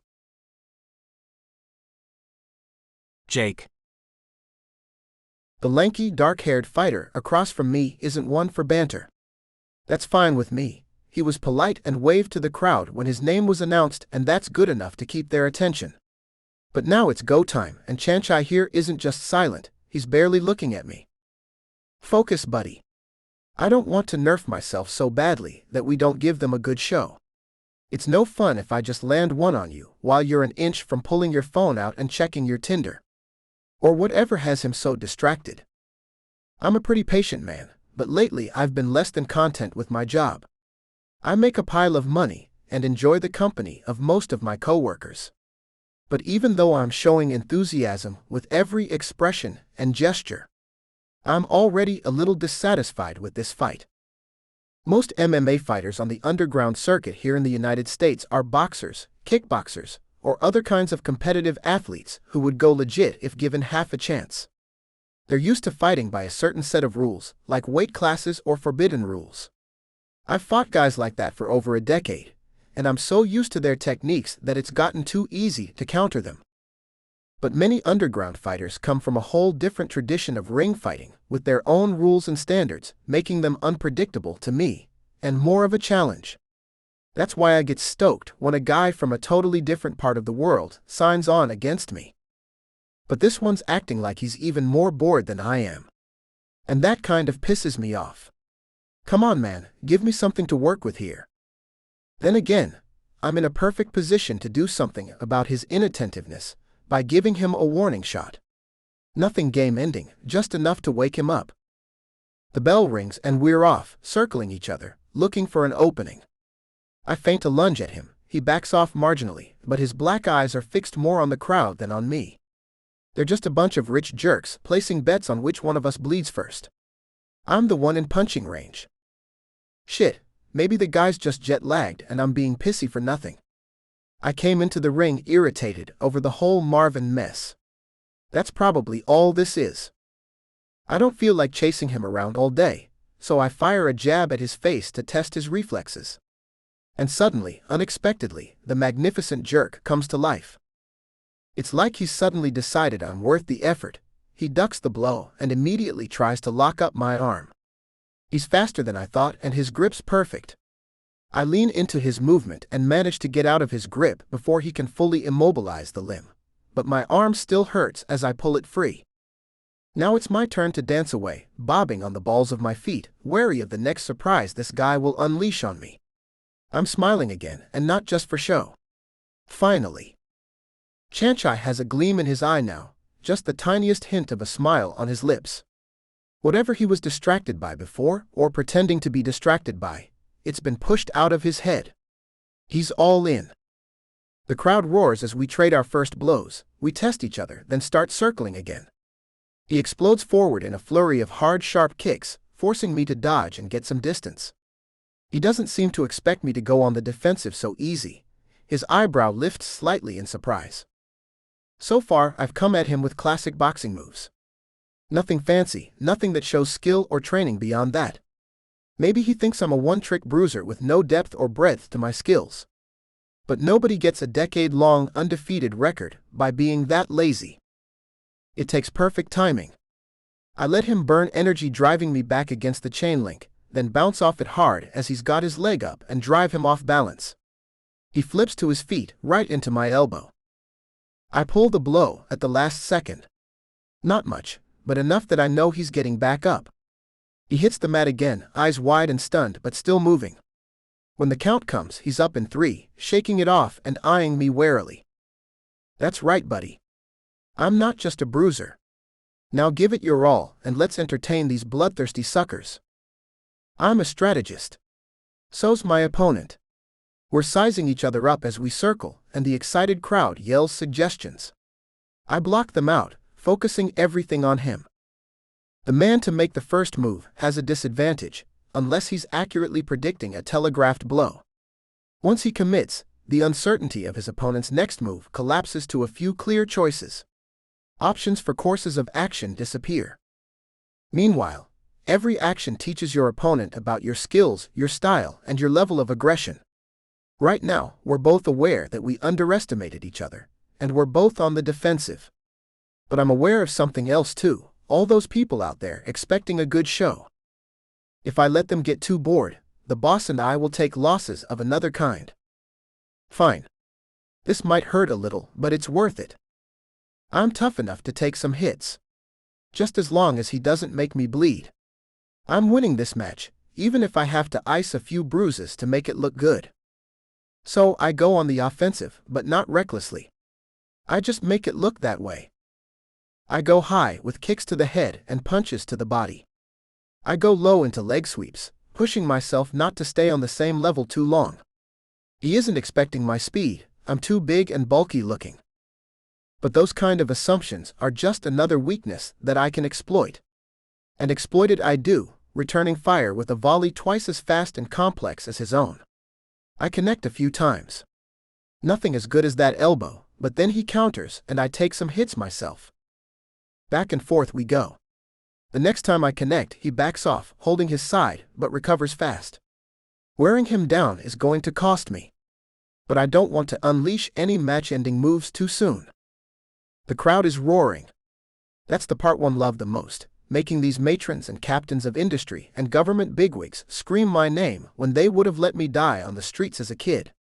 Now I rake in piles of their money with every single win, and all it costs me is lots of sweat and a little pain. My opponent's response to being backed up against the chain link is a thing of beauty. He bounds off the cage and unleashes another kick that I barely managed to block with both forearms. It's hard enough that I stagger, my arms going numb for a few seconds. Even more yelling from outside the cage. I do my best to block it out and focus on getting a counterblow in before he regains his balance. With my arms recovering, I switch styles, snap kicking him hard instead. His head tips back precariously, nearly off-balancing him. I see a few red flecks fly from his lips but know it's not enough to satisfy the first blood rules. Instead, I keep at him, throwing an elbow into his chest and then trying to kick his legs from under him. He flips sideways to evade me, landing on his feet. We're both breathing hard now, sweating, feeling the faint throb of developing bruises. Cage matches go until a man falls or bleeds enough. No breathers. No quarter at all. As I'm circling with him again, my mind goes unbidden to the confrontation earlier. That shitty excuse for a man putting his hands on Josie like that. I know Cynthia has her in the audience somewhere, and that she's safe and well looked after. But that still leaves the matter of her stalker, whom Dave let get away. He could be anywhere. In her house. In the damn audience itself. I gotta tell the boss every single detail after this, so I don't risk Dave leaving something out to cover his butt. I'm suddenly ducking a haymaker, followed by a spinning kick, as my opponent notices my distraction and tries to take advantage. Shit. I quickly correct my mistake, laser focusing on finding his next opening. The boss told me once to give the whole fight a good 5 minutes or more to make sure that the crowd gets what they pay for. With an almost guaranteed win, my performance would become less captivating otherwise. It's been just over 3 minutes. I grab him around the waist while he's recovering, and suplex him over my head and into the mat. I hear him grunt. I let go at once, flipping to my feet over him and backing up for just a sec to check how he's recovering. Still kicking. He's on his hands and knees shaking his head. He's wide open for a rib kick, but I know that will end the fight too quickly. I obviously feint that direction for the crowd's sake, and he rolls aside before getting to his feet. Every time I hit an opponent hard these days, I've always had to check afterward to make sure they're not headed for the hospital or worse. It's not just a matter of my strength. Crazy accidents and overdoses may be minimized in the ring now, but some things just stick with you like that. Besides, giving a tiny breather to my opponent helps me stretch the match out that precious 5 minutes. I back him off again with a lunge and a few jabs before driving a knee up into his midsection. He barely manages to bend with the blow in time. The wind gets knocked out of him, and I keep lashing out until he's nearly up against the chain link again. From this angle, I notice the boss's box is lit up and spy his tall, lean figure standing near the glass. He almost always shows up for my fights, and tonight is no exception. And as always when I see him, I remember what he said to me the night that Billy died. I understand that you're worried about potentially killing an opponent in the ring again. However, this situation was a freak accident, not an indicator that you're too hard on your opponents. You're capable of great violence, yes, but you're also capable of restraining your strength. You must not lose trust in yourself. I block a back fist that feels like Chanchai swung a baseball bat at me. This guy's Muay Thai makes mine look like a pale imitation, but aside from that, he doesn't seem to have much scope to his fighting traditions. The boss has had me trained as a generalist. I'm not a lifelong specialist in anything, but the men he brought to train me were from every part of the globe. Muay Thai artists tend to put their weight on their back leg and attack with their other 3 limbs. They also take a high stance. The reason I was able to suplex him easily was because my wrestling training let me take advantage of that. But right now, the relative immobility of that weight-bearing back leg means that every time I keep him moving, he can't bring all his strength to bear in Muay Thai's deadly kicks. Keep him moving. Make him work to land a blow. I switch to karate, using my footwork to prevent him from sweeping me or landing a kick. He's panting harder now, his energetic attacks slowly taking their toll. I'm tired too, and aching where he's hit me, but at least I've got the rush of a good match going. I take our next stare down as a chance to plan my potential next moves. We have a few clashes left before I can knock him down and move on with my night. I already want to shower after trading blows with him under all these hot lights. And after that, I'll get to see Josie again. My opponent leg sweeps me and makes me jump for it, and comes around again with a side kick that I block but which knocks me off balance. Now I'm pissed. I go down, flip into a handstand and kick out at him, driving him backward again. But it's a Muay Thai move, so of course he knows how to get out of the way before the blow lands. I actually like that he's making me work for it. The boss usually makes sure to arrange good matches, but this one's extraordinary. Chanchai sprung a few moves on me that I haven't seen before, except on video. I just wish we had a language in common, so I could ask if he wants to train together while he's in town. I'm sure this guy will just keep challenging me in new ways. I'm actually having fun for once. I still catch myself wondering how Josie and Cynthia are doing. I was sure they would get along, and they seemed to when they left together. But I don't know what Josie's going to think of me after the fight, or if she's going to be down with the things I'd love to do with her. A quick view of the bottom of my opponent's foot forces me to duck just in time to keep my nose from being smashed. Got distracted again. What is with me tonight? Except I know. It's pretty little Josie and the crisis that drove her into my life. It's the big-eyed, almost worshipful way she looks at me. It's the prospect of spending the night with her. Gotta get through this guy first, I remind myself, a little annoyed. And so, on his next kick, I grab his leg and lock it up, then use it to flip him face first onto the mat. This time he stays down to the count of 5, and comes up with just a rim of blood around one nostril. Still not quite enough. But I've clearly got him worried, and worried means aggressive. And aggressive means mistakes. And 30 seconds later, he makes a big one. He goes completely on the offensive. I dodge, redirect, sometimes block his blows, letting him pound away at me and wear himself down further. Only a few of his strikes actually land, leaving my forearms, thighs, and one cheek aching. I give back as good as I get, while the crowd goes insane on the other side of the chain link. 5 minutes.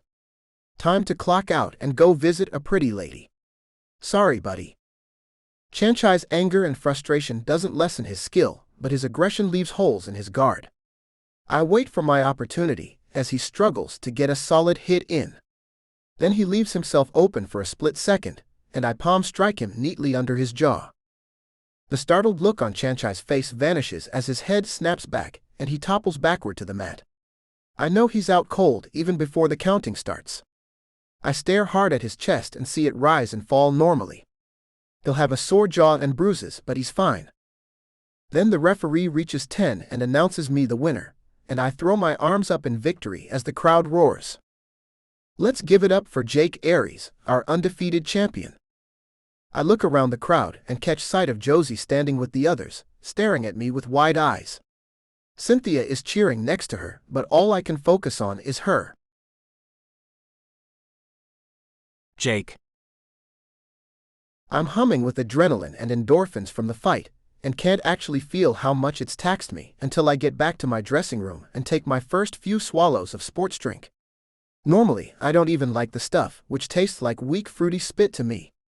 But when I need what's in it, it tastes amazing, and I can't get enough. As soon as the fluids and electrolytes start hitting my system, I'm suddenly swallowing the stuff down greedily. Oh yeah. That guy made me work for it. I take a second bottle into my bathroom with me and gulp it down too, before stepping into the shower. Once the hot water hits and my muscles relax, my body goes through its usual post-fight changes. I become aware of slight pain. My forearms ache, my muscles burn. Every spot where Chanchai tagged me, or I bounced off the floor or chain link, throbs dully with developing bruises. My knuckles and the tops of my feet are feeling it a little too, but the heel of my hand is fine. The jaw strikes part of my Krav Maga training. There's a spot on the underside of the chin that, if you hit it just right, will drop a guy with a minimum of force. The heel of the hand doesn't get easily injured from blunt force either, so it's win-win. He may not even bruise. I started my career hitting hard and a guy died. Now I hit smart, and guys go down, but I do my best to make sure they'll be walking away and able to go back to training. If I kill again, it will be deliberate because I had no choice, and it will happen well outside the ring. I'm tossing my clothes in the hamper for the maid, a spa towel knotted around my hips, when I hear my phone ring with the boss's ringtone. Shit. I hurry out of the bathroom and pick it up immediately. Hey boss, sorry to keep you waiting. Excellent performance tonight, comes the calm, cultured voice with its Baltimore accent. I notice that you're still pulling your blows. Yes, sir. I keep calm. I'm not the one who messed up tonight, and I know I'm not in trouble. But I'd better check. Is that a problem? Not particularly. You kept it creative, and didn't let him take advantage of your concern for his safety. I hear the soft chime of his cordial glass being set down. He always has it with him, sipping very slowly on any one of his rainbow of liqueur flavors. The guy's got the most elegant sweet tooth that I've ever seen. Okay, just checking.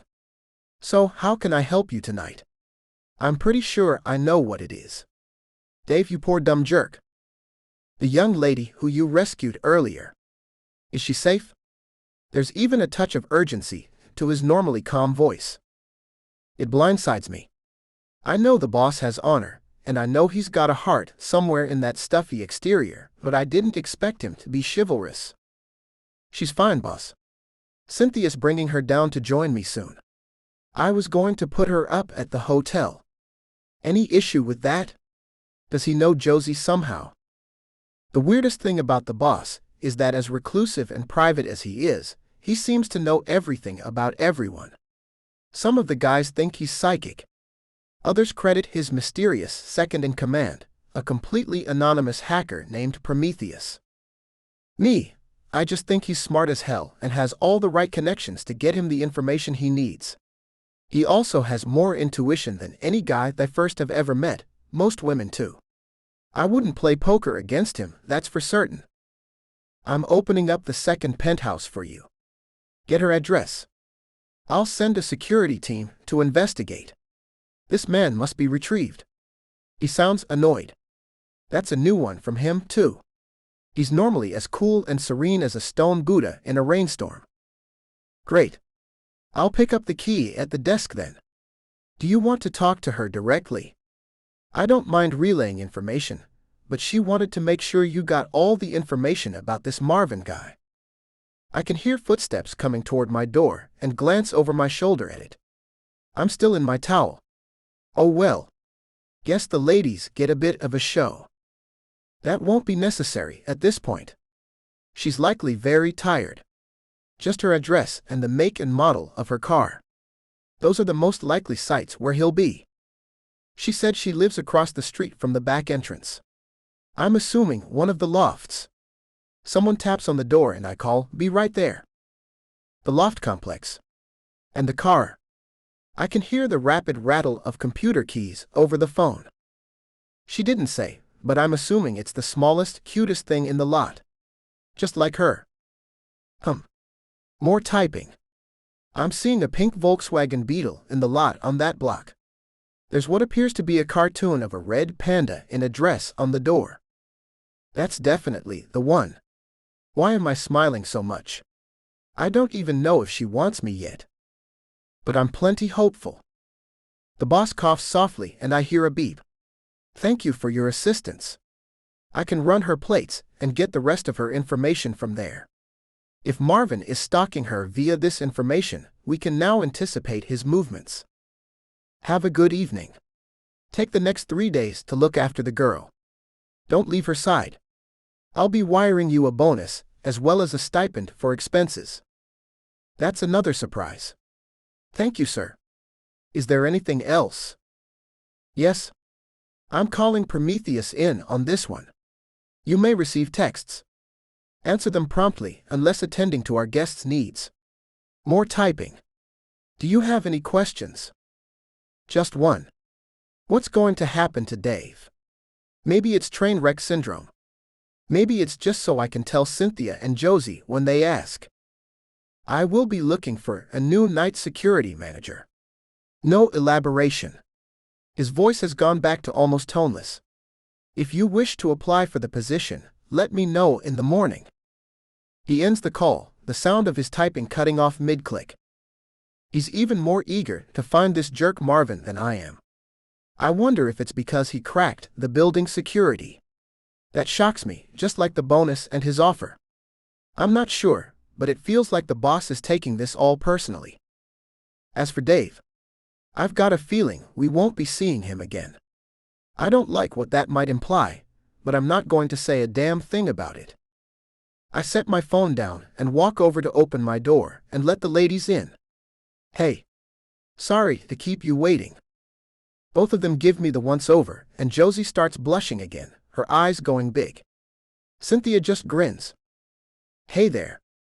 I need to go meet my man for breakfast before he catches his flight, so I'm gonna leave you guys to it. Good night. I smile mischievously down at Josie, who swallows and looks me up and down again. Sorry. The boss called while I was coming out of the shower. Come on in, you can wait in the main room while I change. She hesitates, doe-eyed and shy, and then nods and steps in next to me. Intermission. Carolyn. My cell phone wakes me out of a dead sleep. I grab for it blindly and flip it open. I realize it's Daniels yelling excitedly at me before I manage a belated, "Hello. Moss. Get your butt up and get moving. We just had a giant break in your case. He's almost manically excited. You need to get the damn collar before the local PD grabs your guy. I'm having one of our techs email you all the info. Wait, what? Are you sending me after feudal cases deliberately, or trying to make a name for yourself through me, or both somehow? I used to think his reasons for sending me after these 5 men all centered on revenge for me not sleeping with him. But both Prometheus and his own mixed actions say it's more complicated. Maybe Daniels has an impulse control problem. It sure as hell seems like it right now. I stifle a yawn and the urge to say something sarcastic. We have an address for the illegal arena where this guy fights. The cops are going to raid it at 6 this morning. I need you to get there first and get inside. I sit up, adrenaline racing through me. Oh shit. Okay, sir, I'll check my email and be on my way. Do that. Don't screw this up. He hangs up, and the first thing in my head is Prometheus. I get on my laptop and open the email from the field office, then open a secure chat box with Prometheus. Are you back online? Please be there. I'm totally without backup. I skim the email and its attachments. Someone sent an anonymous data drop to the Detroit field office, who forwarded it to Daniels, thanks to my phone calls. They're not offering to mediate with police, too short-handed. It's a lot of information. Not only the files on Jake Aries that I already have, but several photos of the supposed inside of the facility that the sender is claiming houses the arena. No photos of the arena itself though. A tiny alarm bell goes off in the back of my head, and my eyes narrow. Someone made a claim that the arena is at this address, but they're not presenting any direct evidence of it? Something stinks. There's also a brief security camera video of Aries punching an unidentified man in the face. I focus in on that, and just then I get my reply from Prometheus. I am here. Are you all right? I smile with relief, a trickle of warmth running through me. I'm fine, but I'm on the move. Someone has released a large amount of information about Jake Aries to the FBI and local police, and Detroit PD is planning a raid at 6. I need to get inside before then. Can you help? My response is a long pause. Then unexpectedly my phone rings again. When I pick up, a deep cultured voice with a light Maryland accent gently says, "Carolyn." My breath catches and my eyes widen. Prometheus. I whisper. Yes, he purrs in response, that beautiful voice caressing my ears. I can feel it down to my toes. What's happening to me? It was time that we spoke directly. What is it that prompted this? My heart's beating so fast that I almost don't hear his answer. I'm sorry. I said that this break in the case is a complete waste of your time, and will lead to embarrassment if followed. He sounds gently regretful. I apologize for being the bearer of bad news. Is Prometheus involved in this somehow? I didn't even send him any of the information yet. So, you already knew about this situation? Yes. I hear the clink of crystal and a sipping sound. It crossed my desk soon after it was sent to the local police department. I have Detroit very well covered. It sends a chill down my back. He's here. He's in Detroit. I'm sure of it. And the extent of his information-gathering abilities is far greater than I realized. I find myself wondering just how dangerous he would be if he didn't have ethics. What about the footage of Aries beating a guy up? The claims are fabricated, and the video recontextualized. It's security footage of Mr. Aries defending a young woman from the man he is striking. It's a fragment of a much larger video, which I will supply to you. So calm. His voice soothes me some, but I'm still troubled. But the crime did happen at that address. That reminds me of something. I open the file on Aries and start looking for his employment information. Yes, as he is employed as security by a nightclub on the 2nd floor. The man in the video had been stalking his woman, and she ran to him for protection. Moments later, I confirm it. The address released to the cops by the anonymous tipster is the address of the Iron Pit nightclub, which Jake Aries has a completely above-board job at. But who is the other guy on the tape? Don't bother going to the address. The police will find nothing of consequence there, and will soon be pursuing the man responsible for the false report. His voice is surprisingly kind. Carolyn, trust me. Do not interrupt your sleep further. Is this the other hacker's doing? This yokai prince? I still can't believe that I'm actually talking to the mysterious Prometheus after almost a month of contact. Marvin Ackerman, legally changed from Marvin Eklund, age 38, a serial violent predator turned hacker who is currently stalking Mr. Aries' woman. I will send you the details. I assure you that his capture will do far more for public safety than that of Jacob Aries. I consider all of this, still not quite buying it. Why does he want to implicate that address? Because he was forcibly ejected from the property, and because Mr. Aries intervened when he attacked Aries' woman. Keys click in the background. Oh, I see. So this is a revenge thing on Ackerman's part. Petty jerk. Yes, and I'm afraid that the police department is going to suffer some humiliation as a result. You will save time, effort, and face by staying home. But I will make certain that you are able to collar Mr. Ackerman for causing all this trouble. I stopped short of asking if I'm just doing his dirty work in getting rid of a troublesome rival. He's never steered me wrong before.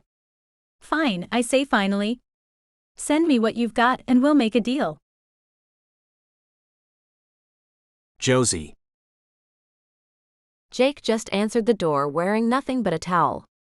Left behind by a mischievously chuckling Cynthia, I hesitate inside with him. He shuts the door and locks it and turns to me with a smile. It takes all my willpower to look up at his face. Not at his powerful chest, still gleaming and fragrant from his shower. Not his beautifully inked and sculpted arms. I managed to speak after a moment.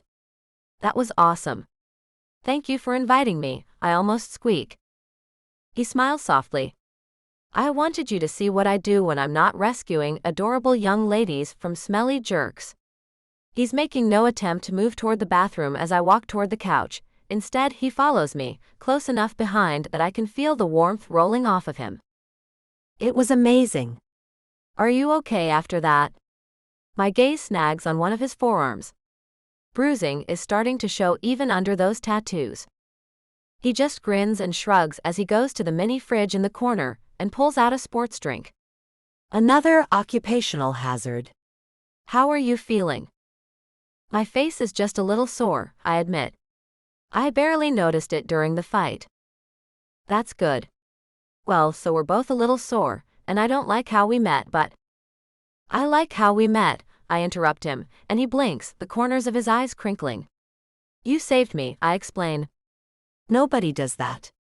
They just walk on by while people are getting hurt. He swallows and his chest heaves. I think you're romanticizing it a little. But, you know I'd do it all over again. That gleam is back in his eyes, except now it's almost like a steady glow, like an ember fully fanned back to life. And not just because I like you so much either. I glance down demurely, warm all over from both his promise and his omission. I feel like I'm about to float off the ground from bliss. But then I notice something that leaves me even more breathless. This amazing gentlemanly man wants me. And yet he's staying quiet about it, not touching me. It really is just like Cynthia said. I look back up at his face. He's watching me quietly. Jake? I ask very softly. Yeah. His voice is a little hoarse. Do I turn you on? Even almost certain that I know the answer, it takes all my daring to ask the question aloud. Oh yeah. He takes a shivery breath and looks down at me sincerely. Little lady, you say the word and I'm yours until you decide to let me go. Jake. I grab it out of my coat and retreat to the bathroom to answer. Have you turned on the news recently? Comes the question instead of a hello. I'm instantly on high alert. At my confused silence he goes on, I'll assume no then. There was an attempted police raid on the arena this morning. What? What happened? Are we blown? Not at all. We had advance warning from an asset of mine. The concrete bulkheads concealing the sub-basement levels were lowered, and the elevator control plates switched out to exclude access. To outsiders, there was no remaining evidence that the sub-basements even exist. My jaw drops. That is some James Bond shit right there. But then again, this is the boss, maybe I should expect it. The hacker responsible for the security breach was unable to determine the exact location of the arena within the building, due to the lack of CCTV in those areas. The police raided the licensed nightclub upstairs and found nothing. I feel my blood pressure rising as I listen. Damn Marvin. It has to be. So they scared off a bunch of clubgoers and embarrassed themselves. I rub my face. Marvin swatted the arena because he couldn't find either of us. Are we suing? Legal action will take place after Marvin Ackerman has been located and either collected or silenced. He can do no further damage to us online thanks to Prometheus, but thanks to your former coworker, he had a full hour to penetrate the building's systems and gather information. I don't have to ask if he's talking about Dave. I already know. Okay. So, what do you need from me? The police will continue looking for you and for the young lady with you, as will this stalker. We must find Ackerman before they do. But the only lead we have on his current location is his obsession with Josephine Cotter. His voice is very serious and my heart sinks. Josie really can't deal with facing him again. I can protect her, but I have no intention of allowing him anywhere near the young lady. Right now, my goal is to assist the FBI in collaring him. But it will require the young lady's cooperation. I want you to persuade her. I will give you 2 hours to do so and contact you again. He's so calm that I wouldn't know it was a crisis if he wasn't giving me details. Hold up. You're working with the FBI. As far as I knew, the boss loathes law enforcement. No, I have an asset within the FBI, and I am working with her. I wish for you to meet with her and plan some means to draw Ackerman out. There's a slight edge to his voice. This isn't optional, Jacob. I stiffen slightly. In the other room, I can hear Josie stirring and making soft sounds. Of course not. I'm just surprised you're handing the guy over to the authorities. Your new lover has a legitimate career to safeguard. If she works with the authorities against a documented stalker in an above-board way, both she and my asset will benefit. And so will we. He's still almost serene. How does he do it?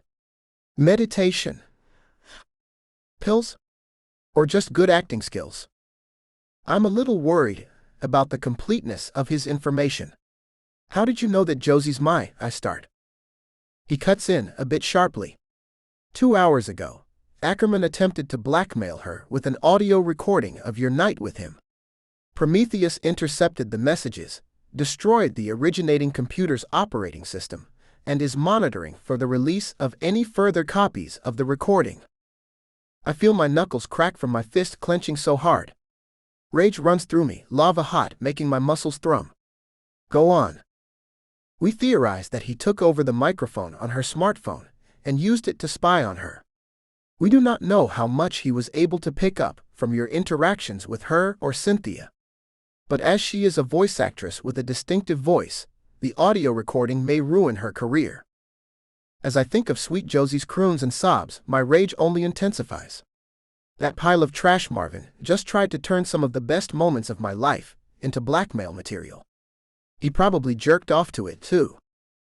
Boss, I say in the calmest voice I can manage. Let me kill him. Forget the FBI agent. No. His voice has gone from serene to implacable in an instant. I catch my breath, the single syllable like a splash of cold water on my face. Sir. His tone gentles a shade. Follow my instructions, Jacob. Not simply because if you do so, things will work out better for all of us, but because you are not a killer. You never have been. Leave that work for those of us who will not be sickened by such things. Sir, I've killed 2 people. No. Now he sounds a bit annoyed. You accidentally killed 1 person. The other was killed by an overdose, thanks to an irresponsible trainer. And you still torment yourself over both. He sighs. I fully understand the desire to beat this foul little man into a paste, but he must serve as an example to his kind and face very public consequences. Only once he fades from the spotlight can he be eliminated gracefully, and you will not be the one to do it. I struggle to control my anger and finally win, giving over with a huff of breath. Yes, sir. Damn it. He's right. Just focus on the girl's safety and on persuading her to talk. I'll give you Special Agent Moss's phone number. Make certain that you arrange a meet within the next 2 hours. We are on a very short timetable. I'll get it done. He hangs up, and I stare at my phone before setting it down. Damn. The urge to beat Marvin until he never gets up again still burns in my muscles. I take a cold shower to cool it and slap myself awake. I have a hard talk with Josie ahead. I don't think I can tell her about the recording. I don't want her to have to deal with that kind of humiliation. But I'm sure as hell warning her to mute her microphone when she isn't on a call. And when I run into Marvin again, I may not kill him, but he and I are going to have one hell of a showdown. Josie. I've been in heaven for almost a day, and the crash back to earth hurts. Jake's doing his best to soften the blow. He's got both his hands folded around mine, cradling them while he gently tells me the facts. But each one hits me hard, and I get the feeling that he's holding back some of what he knows. The boss wants you to shut off your phone completely when not in use, or at least mute the microphone and cover the cameras. There's evidence that Marvin was tracking you using your phone. Numb, I nod and reach into my jacket pocket, then sigh with relief. The battery's dead. It's probably been dead for hours. I keep it turned off as I charge it. It's been off for a while now. Don't know how long. I didn't check it. He doesn't look too relieved. Well, that was how he was tracking you. Do you have any idea where this jerk is living? No, he got thrown out by his mom after I told her what he was doing to me. He's got money though. But no connections to anyone that I know of. It makes me sick to think about it. Every time Marvin faces consequences for harassing me, he comes back twice as hard. It's like he plans to force me to love him, and thinks that will somehow actually work. But Jake won't let that happen, and neither will I. Okay, got it about the phone. But what's this about an FBI agent? That was a lot to take in. Her name's Carolyn Moss. The boss called her an asset, so I'm guessing she works with him a lot. We have to work together to find a way to draw Marvin out, so she can make the caller. He's got a lot more than just stalking and attacking you to answer for, apparently. He can't make eye contact suddenly. What did Marvin do? Like what? Well, I don't know much, but it's enough to make him interesting to the FBI, especially after he tried to use both the cops and the feds to raid the arena. That was pretty much the dumbest thing he could have done, given that the cops are already looking for him, he says. So yeah. Your stalker is gonna go away for a very long time if we can just draw him out. He rubs his big palm over the back of my hand, and my belly tightens with desire despite the stress. Can't we just climb back into bed too again, and forget about all of this? But his serious expression already tells me otherwise. I brace myself and nod, tears in my eyes. There's a lot more you're not telling me, isn't there? Stuff I missed while I was asleep. The sweetest, deepest sleep of my life, absolutely peaceful. Jake gives me a worried look. Baby, there's really no need to get into all the ugly details. They'll just make your stomach hurt. I stare at him sadly, wanting to just let him shield me from whatever it is, but... Jake, I need to build a case against him. You don't have to worry about that anymore. It's bigger than what he's done to you. Everything you've documented will be entered into evidence in the larger case. It sounds like he's repeating something he was told. I'm not sure why that bothers me, but it does. Jake, I know it's not just about me. But please let me know what you're protecting me from. He glances over at my charging phone. So far, he tried to expose the arena. He released the security tapes edited so that they only show me hitting him and not what he did to you, and his voice catches in his chest and he has to force out what he says next. The boss's hacker, Prometheus, intercepted an attempt to blackmail you. What? How? He threatened to release embarrassing information on you, to try to ruin your career if you don't come out of hiding and agree to meet with him. He's being vague, his eyes are avoiding mine again. What embarrassing information? I cast back through my memory to anything scandalous that I have ever done and come up with exactly nothing. Did he make something up? I don't know. I honestly haven't gotten a copy. But whatever it is, it's nothing you could possibly have to be ashamed about. He squeezes my hand tenderly. That jerk is doing shit to throw you off balance, scare you, and try and force you into the open. But we're gonna work with this FBI agent to turn things around on him. It doesn't actually sound like I have a choice, and that bothers me. But that's not Jake's fault. So, what's the plan to do that? I'm not sure. He frowns, sitting back against the headboard.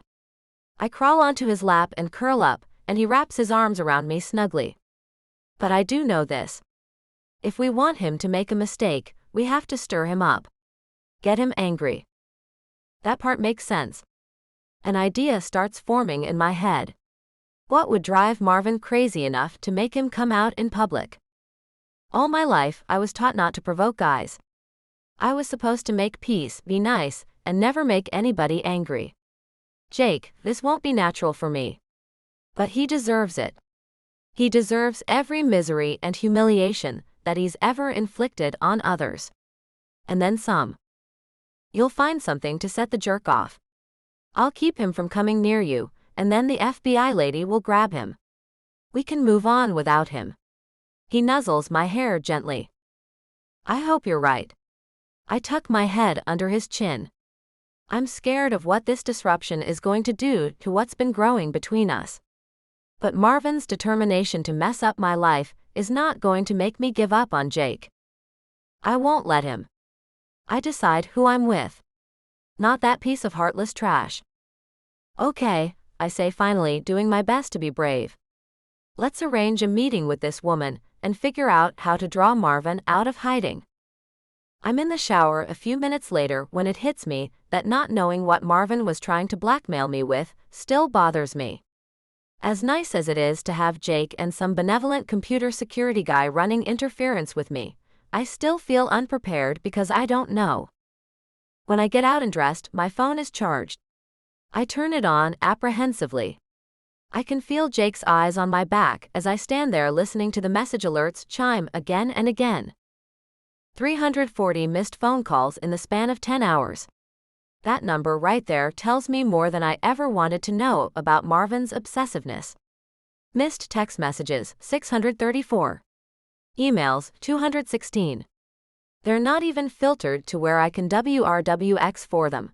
I lock down my phone at Jake's request on the way to the hotel. Marvin, what is wrong with you?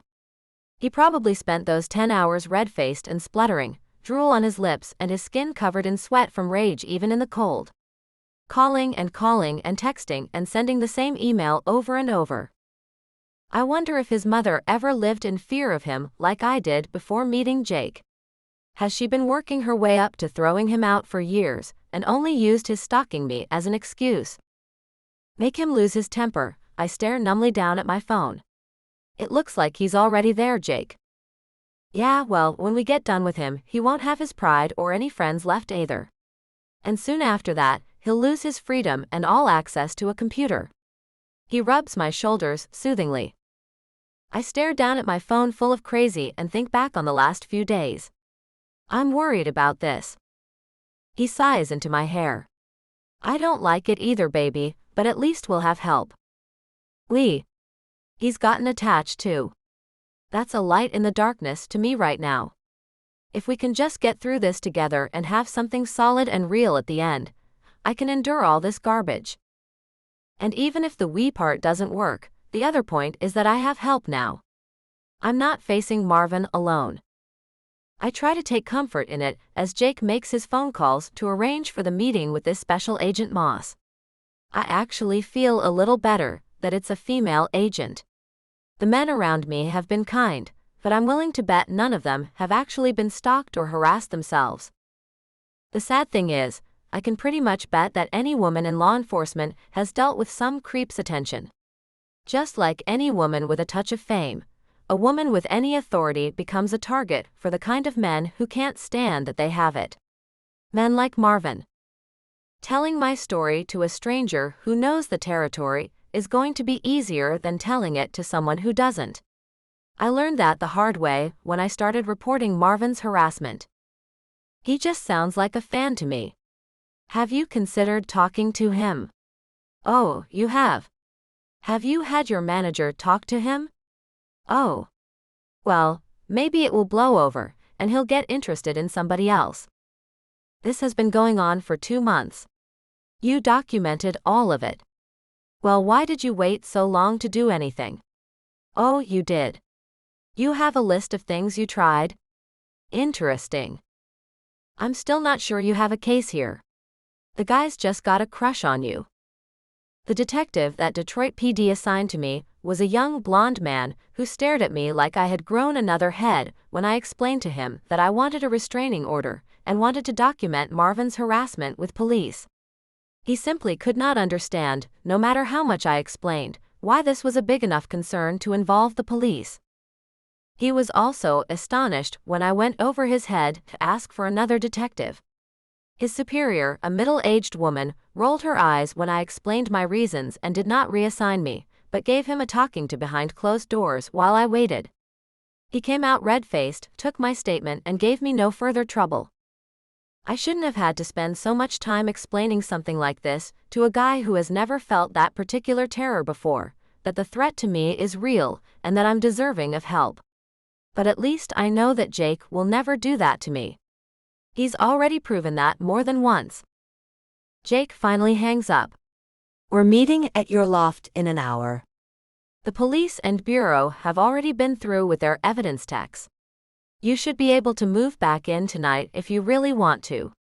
But meanwhile, you can pick some stuff up while you're there. That sounds good. My stomach flutters at the idea. Let's get something to eat along the way. I'm not actually hungry. Just buying time, terrified of what I'll find when we reach my loft. As it is, even with a stomach full of chicken and spinach omelet, I get pretty shaky once we finally drive up to the front of my building 45 minutes later. Jake parks his truck on the street and helps me out into the thin, icy rain. He walks close behind me as I buzz us in. My heart aches from beating so hard as we check my mailbox, which is stuffed full of handwritten notes. I leave them for the cops to look at and go upstairs. And there, a huge surge of relief washes over me as I see that my steel apartment door is dented and scratched, but intact. When I check inside, everything is where I left it. Nothing is broken, stolen, or moved. He never got through the door. I sigh with relief as Jake hugs me from behind. Doesn't look like it. I turn around, and he plants a kiss on my forehead. That's a relief anyway. When I check through my big mullion side window at the parking lot though, I realize that my cute little VW bug is another story. A rectangle of police tape surrounds my parking space, which contains nothing but sprays of broken glass.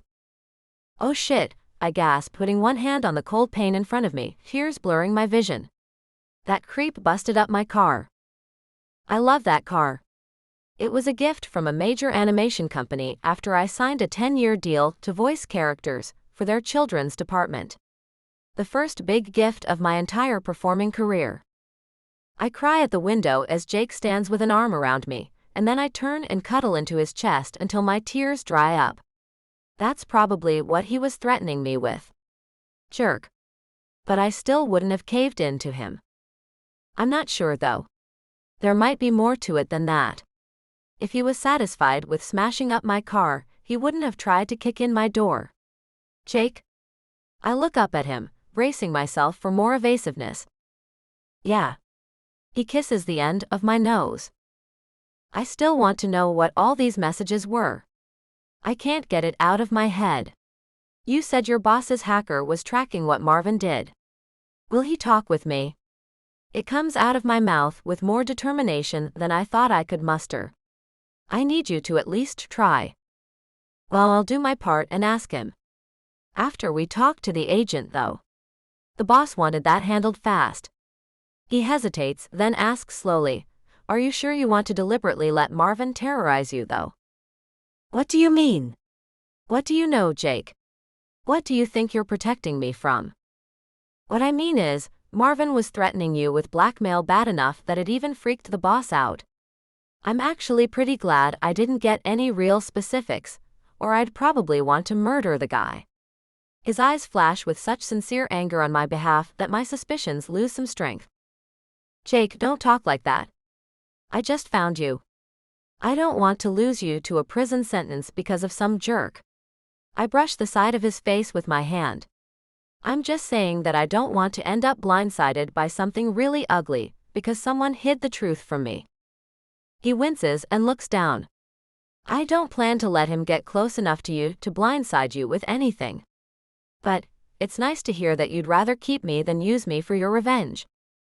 You're not someone I ever want to use, I murmur, and he kisses me so tenderly that now there are tears in my eyes for another reason. He still hasn't really answered my question, though. So you think that just by hearing whatever he wanted to send me, his threats, his anger, whatever, would have scared me so badly that just listening to it would have served his purpose? Half of it. He slides his hand up and down my back slowly, soothing me. He wanted to scare you, that's for certain, and he wanted to break you down. So why listen if all it will do is hurt you? That finally makes sense, even if it doesn't get me the information I may need. Contact Prometheus if you can. I really don't need any nasty surprises. I consider. Though I think I'll just ask him for a summary, instead of actually listening to what Marvin said. I'm sure he was cruel as hell thinking about it. Good. He sighs with deep relief, and then kisses the side of my neck lingeringly. I feel an ember of desire deep in my womb, and press against him, just as his phone rings. He backs off slightly with an apologetic grin.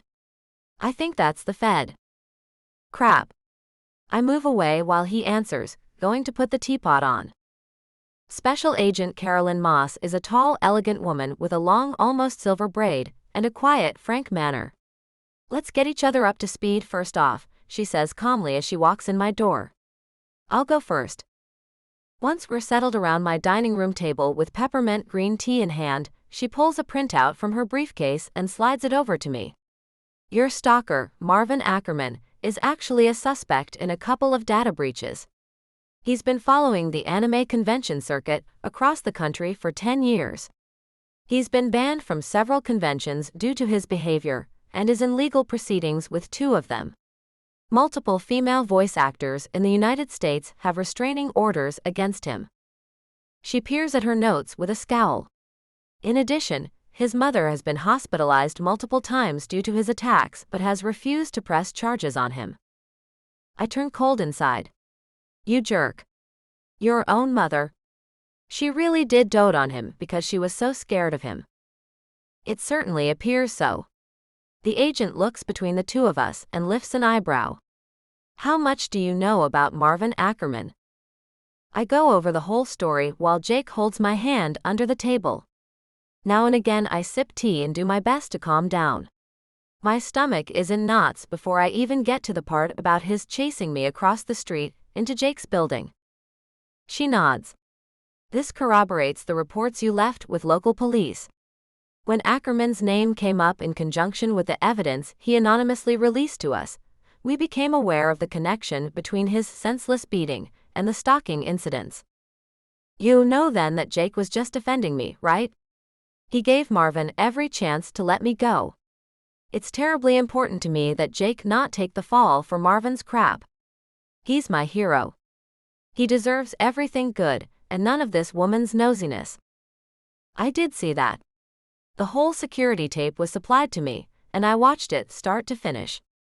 Jake saved you from kidnapping, possibly worse. He's not subject to arrest for his intervention, she says.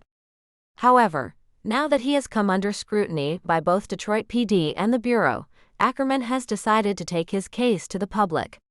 He released the edited version and his explanation of the events online, and is trying to character assassinate both yourself and Jake. Her solemn statement makes Jake tense up and makes me go cold inside. We can't let him get away with it, I gasp and then turn to Jake. Can your friend Prometheus help remove? Jake's eyes widen slightly and my cheeks start to burn. I have blurted out that name without checking with him to see if it's all right first. But it's the FBI agent's response that really unnerves me. She goes completely rigid, eyes widening slightly. You know about Prometheus's involvement, is this? What do you know about him? I go silent, horrified, as she turns expectantly to Jake. Jake. Well, shit, honey. I can't even be mad at Josie right now.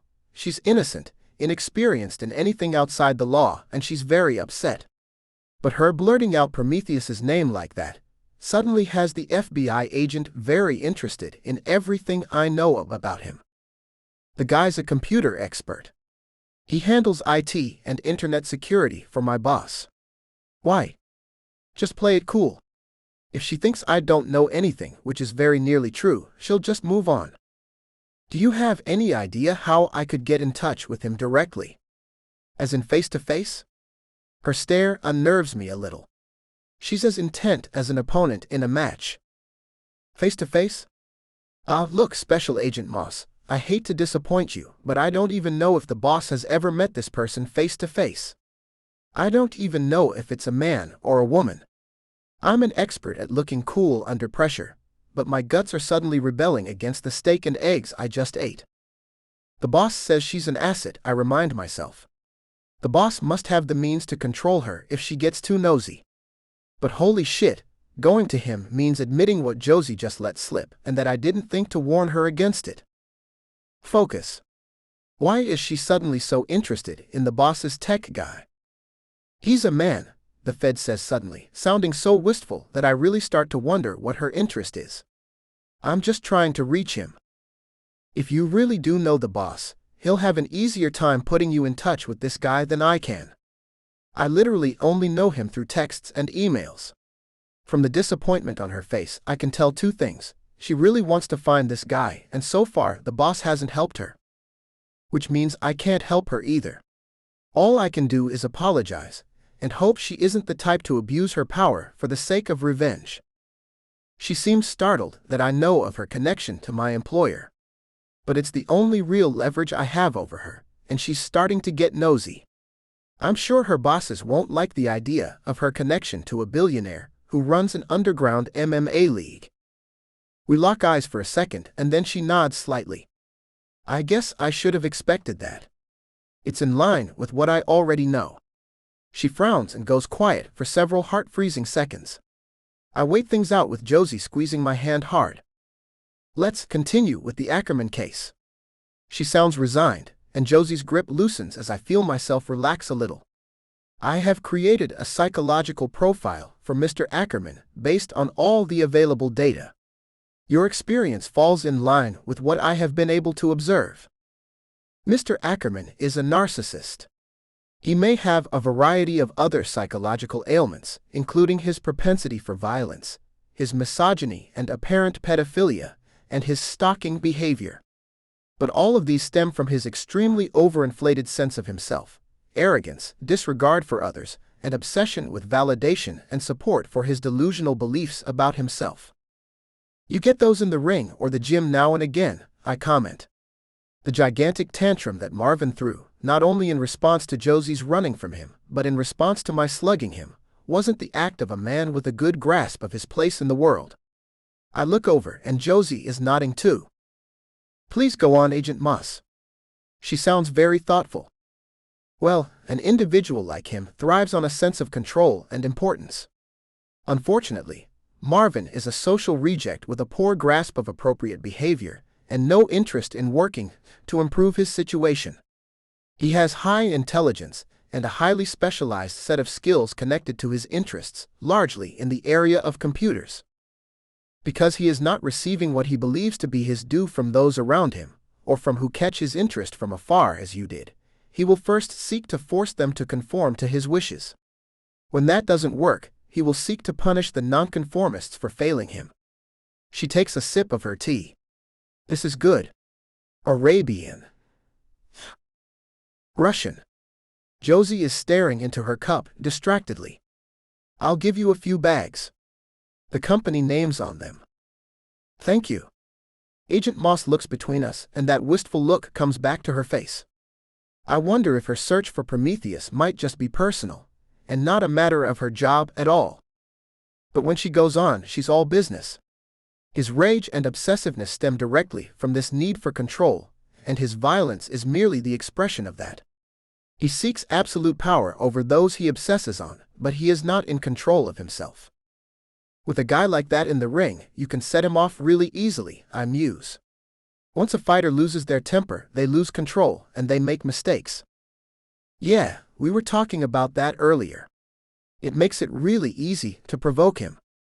Josie presses her lips together and looks down at the tabletop. He wants to destroy me because he can't have me. And very likely, because you don't conform to his narcissistic fantasies. He's created a role for you in his life, and views it as your obligation to step into it. The more that you assert that you are your own person and have no interest in obeying him, the more enraged he becomes. She glances at Josie's front door. He very likely injured himself doing that, which forced his retreat. That would also explain why he has been committing no further physical crimes, nor attempting to find you physically. I have absolutely no problem thinking of that putz, already with a split lip and missing tooth thanks to me, fracturing a bone or two, venting his giant toddler rage against that damn door. But Josie looks worried. We have to draw him out of hiding, she says, still staring distractedly into her tea. Yes, otherwise the locals will move on quickly given Detroit's high crime rate, and our help will dry up as fast as our other witnesses. Moss's voice reminds me a little bit of the boss's, it's almost stonily calm. That means we have to make him angry. Josie swallows. I have to make him angry. Really angry. That shouldn't be difficult with his issues. I take a big swallow of tea and stifle the urge to protest. Anything that puts the crosshairs back on this sweet young lady, I am not for. But we're running out of time, and I don't know what this jerk will do next. He's the one who committed a felony, in full view of a bunch of security cameras. Josie gets that thoughtful frown on her face again. I think I know how to make him so angry that he comes out in the open. Oh. The agent focuses on her solemnly, as I have to put my hand over my mouth. It's necessary. But it isn't safe, and I know that before she actually says what she's planning out loud. He's trying to defame the both of us, she says firmly. So, I'll go to the court of public opinion too. I'm going to hold a press conference and tell everyone the truth about Marvin Ackerman and what he's done to me. My back teeth start hurting. Shut up, Jake, let her be brave. That's definitely going to be effective in both stemming rumors and exposing the suspect, Agent Moss agrees. Chances are that if the conference is announced beforehand, he will be unable to resist showing up. And then we can grab him. I catch myself. You can grab him. Moss glances at me and nods. Yes. But I should warn you that when someone like this suffers from a severe enough narcissistic injury, he becomes even more dangerous. He may disregard his own safety for the sake of what he sees as vindication. Josie looks worried, then lifts her chin. Jake will be there. You'll be there with a damn gun, and it will be in public. If it will end all of this, I'm willing to take my chances. But I'm not, I want to say, even as the agent and I nod agreement. Josie. I've never called a press conference before. But after bringing the police and my lawyer as far up to speed as I can without mentioning Jake's boss or the arena, I go online and do just that. I sadly announce that I may be taking a break from my voice acting duties due to the actions of a persistent stalker, and that at the conference, I will outline the details and what I plan to do. I make the announcement on social media, my website, and on fan sites for my work. It takes a couple of hours. Jake's already called his boss, who insists that we hold the conference in the nightclub during the day when it will be closed, but he can fill the room with security. That makes me feel a bit better about all of this. I'm surprised by the size of the response. Anime bloggers, people in the industry, and news reporters all start RSVPing and writing in with questions. I get dozens of them in the first hour, and they just keep coming in. There's also hate, not much proportionally, but even though I haven't mentioned specifics yet, a couple of Anons and a couple of non-Anons start spewing at me. Interestingly though, they're all angry that I'm thinking of retiring, all but one, which encourages me to do so while calling me a skank. I forward the hate messages to Jake, who sends them on to both the FBI agent and Prometheus to try and trace. I answer questions I'm sent, but gently refuse all requests to release a transcript or details before the actual conference. The idea is to physically draw people out, and those details are the bait. So am I. I don't feel the best about you putting yourself at risk like this, Jake admits late that night, after he's finally pulled me away from the computer with the dual temptations of women and pizza. He cuddles me close as we catch our breath and wait on our delivery. He could get his hands on a gun. Maybe. But there's going to be an armed FBI agent and your boss's security team there, backing you up and protecting me. I hesitate, looking up at him worriedly. Dave's not going to be leading the security team, is he? He gives me a wry look. Dave doesn't work for the boss anymore, baby. I'll be heading the security team myself. Oh. Good. I immediately feel guilty for thinking that. Dave's single act of buzzing me into the building had helped me. But everything after that was a train wreck thanks to him, including him letting Marvin escape. I feel a lot safer with you in charge. He smiles and nuzzles me and kisses my neck. I squash a surge of desire, not wanting to give room service a show when they finally come up. I've gotten bolder, but not that bold. Later, plans solidified, I curl against a sleeping Jake and think again how lucky I am to have found him. It would drive Marvin crazy to realize that if it wasn't for him, I may not have run into Jake at all. I absolutely won't allow Marvin to drive us apart now. No matter what happens, no matter what he says or does, I'm staying right here. I'm still a little scared though. It keeps me awake long after Jake, even drowsing in his arms. I just wish I knew what Marvin's going to do. The next evening at 7, the nightclub opens early, but the bouncers are only letting in anime fans and reporters. They've been told to make a note of anyone coming in who fits Marvin's description, and let Jake know right away. I've dressed in a simple lavender skirt suit with a lace blouse, hair in pony buns, makeup girlish and conservative all at once. When I walk into the dim, quiet cavern of the club, the big flat screens lining the walls are showing clips with my anime characters. I'm on the low stage, a podium in front of me, a file of notes on top. It's just like giving a talk at a regular convention. I fall into my role of the innocent young voice actress, as my eyes scan the crowd. No sign of Marvin yet. I know that there are 20 guards scattered throughout the room, 10 in street clothes, 10 in the club's uniform of BDU's ball caps and tight t-shirts with the club's Iron Pit logo, all waiting to jump on Jake's word. Jake's right at the edge of the stage in a looser BDU shirt, but the same basic uniform, checking in with his men on a fancy microphone like Secret Service guys wear. But I'm still very nervous. Finally, 7:30 rolls around and the doors close. Jake is listening intently to something on his mic. I can see the guards starting to search the crowd. Marvin is here somewhere. The bouncer must have spotted him coming in. Now we have to make him show himself in the crowd enough for the others to pounce on him. Stomach fluttering with apprehension, I step up to the mic and turn it on. "Hi everybody," I say in the kindest, most cheerful voice I can manage. "Thanks for coming. I wanted to tell you all what's going on that has made me think of retiring, and what I have decided to do about it. I'll then take any questions that you have." "Okay." A ripple goes through the crowd. Usually, when I sweep them with my gaze like this, I'm trying to connect with them, to meet their eyes, to make them feel more recognized and included. But right now, I'm just looking for Marvin. The image on the screen changes suddenly to the start of the security video of my beating. A lot of you have sent me messages on the fan sites and my social media asking me about this videotape. I'm here to set the record straight.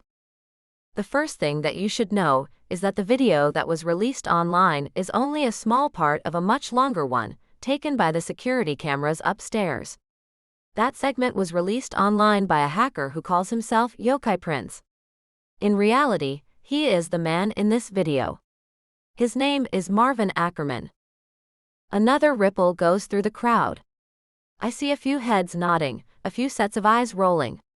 He's known on the online forums, probably for being as terrible a person as he is offline. Ackerman released the tape segment and other misinformation online, and even tried to get the police involved in order to try and get the other man, my boyfriend, arrested and damage the reputation of the business where he works. He is lying. I am about to show you the entire video to prove it. I force determination into my voice, lifting my chin and channeling the pluckiest of my characters, even though I don't feel it. I glance Jake's way. He's watching me like a hawk, gives me a smile and a thumbs up. It galvanizes me, and I go on. Marvin Ackerman has been stalking me for the last 6 months. This is a matter of both public and legal record. I filed a restraining order against him early in the situation, and he has consistently ignored it. I hear gasps of shock and quiet curses. My anger, which I have barely felt through all the fear, stokes up now as I let the anime world know just what kind of a man Marvin Ackerman is. It gives me even more strength. He has come to my work. He has stolen my private information. He has sent me thousands of obscene, threatening emails and texts. He has forced me to change my phone number 3 times. Many in the crowds are starting to look angry and horrified too. A reporter from Tokyo, an older bearded man with glasses, is shaking his head and muttering disapprovingly in Japanese in the front row. 2 nights ago, I was leaving my home to go on an errand when I discovered Ackerman leaning on my car. The crowd moves more as the guards continue to search. Wish it wasn't so dark in here. Maybe I should have told them how he smells instead of how he looks. I look over at Jake, who is starting to look frustrated too. Keep going. He'll lose his temper and start yelling or rush me eventually. And then they'll grab him. He chased me away from my door, so I ran across the street toward this building, where my boyfriend Jake was supposed to be getting ready to start his shift. I banged on the door. The shift manager buzzed me in. Marvin hacked the security door and got inside while I was looking for a place to hide. The rest is on the tape. I'll narrate. The footage starts, 1 camera angle on each of the 4 screens. I hear gasps and glance back to see myself banging on the glass door trying to get the attention of the man in the black pickup. The man who, thank God, turned out to be Jake. There's a collective gasp as Marvin runs up behind me on the video and grabs me, slamming my face against the glass. I feel my stomach clench as my own image struggles and bleeds, remembering my terror. Seconds later, Jake pulls open the door and comes to my rescue. As you can see, when my boyfriend hit this guy, it was because Ackerman had chased me down and was trying to beat me unconscious in front of him. Ackerman would not let me go after multiple warnings. You can see it for yourself. I suddenly feel hollowed out, exhausted, as if I've vomited up some poison. Tears brim in my eyes.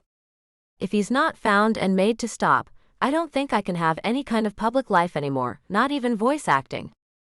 I hear shouts of outrage start up, angry rumbling, and for a terrifying moment, I think they're angry at me somehow. But then I hear what they're saying. The Japanese reporter calls Marvin a beastly idiot. A big bear of a guy, who only resembles Marvin in beard and profile, is grumbling about how his daughter's going to cry her eyes out if this jerk gets his way. A few women are in tears. The realization that they're on my side shocks me pleasantly. I've been so depressed for so long that I never even thought of asking for help from the same people who made my career. I bow my head over the podium. Thank you so much for your understanding. Oh. A cry of rapture echoes over my microphone. Female. Familiar. It's my voice. I freeze in shock just as I hear myself sigh. That feels so good.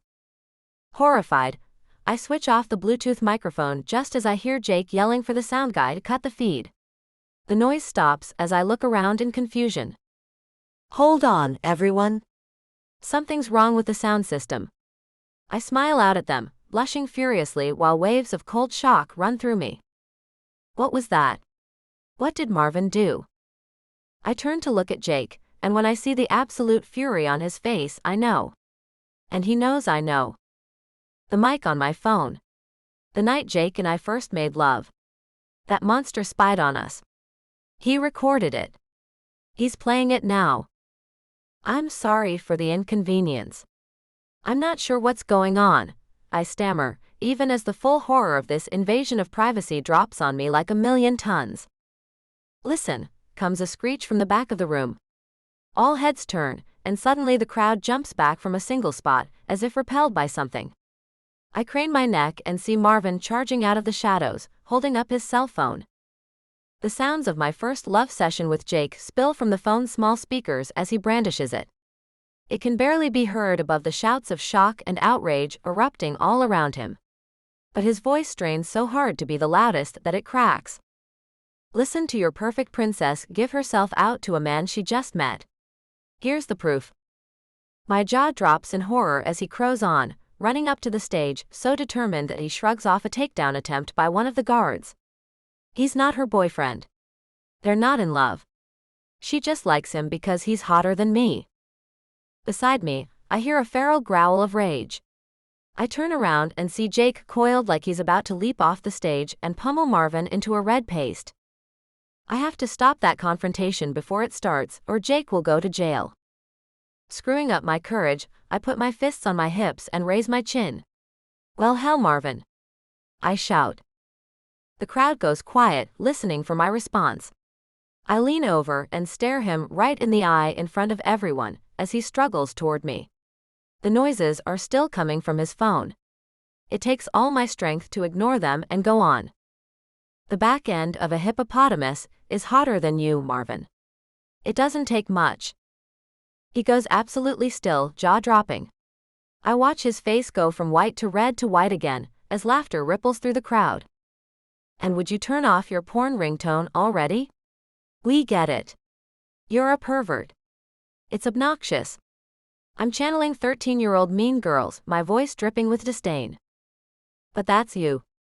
He seems absolutely astounded that I'm not collapsing in tears and begging him to stop. That's you on here. No, it isn't. My reply is snotty and dismissive. Inside, part of me is collapsing, my heart aching and burning in my chest, the public humiliation threatening to overwhelm me. But then, once again, the court of public opinion speaks. Man, that doesn't even sound like her, the bearish dude grumbles. Heads nod. And even if it was, what kind of sicko stalks a girl and records her sleeping with her boyfriend? He's not her boyfriend. Marvin screeches, even as the men converge on him through the pressing crowd. I am. She's mine. No, I'm not. I shout back, with the venom and fury of months behind it. I'll never be with you. I hear the crowd start screaming before the fog of rage clears enough for me to see what's freaking them out. I see something dark in Marvin's hands, he's pointing it at me, his face purple and twisted with hate. Everyone went through a metal detector, I think in numb disbelief, before I realize that the object is polymer. A flare gun. The podium is too narrow to take cover behind. Time slows. My eyes widen. I tense to throw myself to the side, flame blooms in the wide barrel, and Marvin grins crazily with tears in his eyes. Then something big slams into me and carries me to the ground. It's Jake, covering me, shielding me. I hear Marvin scream in frustration, and then the heavy thud of security personnel plowing into him. And for a few happy seconds, I think that everything's all right after all. We got him. He tried his best and failed again and again, and now the FBI will take him out of our lives forever. We did it, Jake. I gasp, turning in his grip to hug him. He's strangely unresponsive. Someone is yelling for an ambulance. Jake. He's limp in my arms. And that's when I smell it. Scorched fabric and burned flesh. Jake. I cry in horror, sitting up. I catch sight of the mess the flare made of his side, and collapse over him, my vision going gray and then fading entirely. Jake. I wake up staring at a hospital wall. I'm propped up on one side, and the other is bandaged from my underarm to the top of my hip. My head's fuzzy with drugs, but I can still feel the scraping pain under the bandages. I look around, taking in the small suite, the slightly wilted bouquets on the shelf across from my bed, and the tubes and sensors stuck to or into me. I can't roll over to look behind me, but I hear a rustling sound that tells me there's another bed in the room. Then I smell a familiar perfume and realize who its occupant is. My heart leaps. Josie? Jake? I hear the thump of bare feet on the tile floor, and then she's hurrying around to look at me. It's definitely not the same night, I realize as my heart sinks. She's not in that cute candy-colored suit anymore, but in a pale pink flannel nightgown with kittens on it. Hi, baby. I give her a smile despite my confusion. You're awake. Her face lights up and she leans over to gently hug me, avoiding the bandaged area. I missed you so much. How are you feeling? Like I took a flare to the ribs for love, baby. How do you think I feel? I see her face and quickly reach over to squeeze her hand. It's fine. You're worth it. Her eyes brim over with tears and she smiles. Thank you, Jake. For everything. No problem. So what did I miss? How long has it been? I lean up for a kiss, but her smile fades slightly before she gives me one. 3 weeks, she admits finally. You were sedated. They had to do skin grafts and stuff. But it's healing up and everything. 3 weeks? Damn. That's a lot of missed fights and workouts. But that's fine. I've come back from broken limbs and concussions. Burns heal too. And I'll wear this particular scar with pride. Okay, sorry, that's just kind of crazy to me. What happened after I got shot? I'm trying to keep my voice cheerful, but mostly what I feel beyond the shock is relief. It's done. I defended my new lover, whose face I want to wake up to every day and whose name I'll never forget. And despite taking a serious hit, I survived it. Marvin went to jail for attempted murder on top of everything else. Agent Moss brought him in, and we haven't heard from him since. The trial starts next week. I'm testifying against him. She sounds steady, resolved. It's great to hear. I will too, if I can drag myself out of this bed by then. I really hope so. Right now, my body, normally so capable, feels heavy and useless. Well, the docs say you're healing up well, though you'll have to deal with wound care and maybe some plastic surgery. She looks sad, almost ashamed. Hey now, none of that face, honey. I'm gonna be fine. I'd block a real bullet for you if I had to. I mean it with everything I have. She nods, swallowing hard and wiping her eyes. Sorry. It's just been a long time, and I've been so worried. The police released a formal apology to your boss about mistaking his place for another illegal business with the same name and conducting the raid. And I've still got all my fans, and nobody actually believes I'm, a skank. She chews her lip and looks away. I'm so sorry that he did that, baby. I reach up clumsily to brush my hand through her hair. Did you know he had recorded us? She asks in a tiny voice. I freeze, then close my eyes. Yeah. I did. But I didn't know what to do about it. She frowns. I told you, I didn't want to be blindsided. And Prometheus told me that all copies of that damn recording were gone. She never should have known that he had tried to weaponize those wonderful memories against us. Except for the personal one that Marvin kept on his phone, she corrects, pain on her face. I still have nightmares about that moment. I'm so sorry, baby. Is this a deal breaker? I'm not used to feeling unsure of myself anymore. Not since I became a man. Even with all the sedatives, I feel a cold surge of worry run through me. But then she laughs and shakes her head, and the feeling dissipates instantly. Oh, thank God. I'm not happy that you did that. But I know you meant well. And then you nearly died, trying to protect me. That's even what you were doing when you hid the truth from me, however much I hate that you did it. She caresses the back of my hand with her small one. I won't do it again, I promise, and she gives me an almost stern look. Well, you'd better not, because I can't be with someone who does it habitually. Her tone is firm, and I nod, then grunt, wondering why even moving my head hurts. Besides, from now on, you won't be disappointing just me when you do that. Sorry. She's brushing her hand against her slim belly. Did I miss something? I'm pregnant, she admits. I stare. Oh shit. You, know that time that I decided to wake you up, she starts, and I cut her off. Honey, that was in my top 20 best damn memories. Of course, I remember it. The pleasure. So strong, so sweet, so full of connectedness. But then I realize, and my jaw drops. Damn. She didn't raw me on purpose. Did you forget the rubber? She nods, blushing furiously. I'm sorry. You see, I can't really get too mad at you for screwing up big because I did too. I let my head drop to the pillow, puffing out my cheeks in surprise. Well, damn. I want to keep it, she says tentatively. But I, wanted to talk to you about it before making a decision. I stare at the wall, blinking slowly, then look back at her. She tenses, and I feel a rush of warmth inside of me as I see my chance to actually wake up to her every morning, just like I already want. The kid's gonna need a daddy, I say firmly. And I need you. So I guess that's that. I don't know if I'm ready to be a dad or a husband. But I'm used to rolling with the punches and coming out on top. You sure? She breathes, bouncing just slightly, like she can't contain herself. I crack a grin despite the pain. Yeah. Josie smiles. The end. Did you like this book? Then you'll love Endgame, a dark mafia romance never been caught. 5. Poor brave Carolyn. So dedicated and hardworking. She spent years putting the pieces together to find me. And now she's come looking for me. With no backup and her boss's knife in her back, she's determined to save her reputation by bringing me in.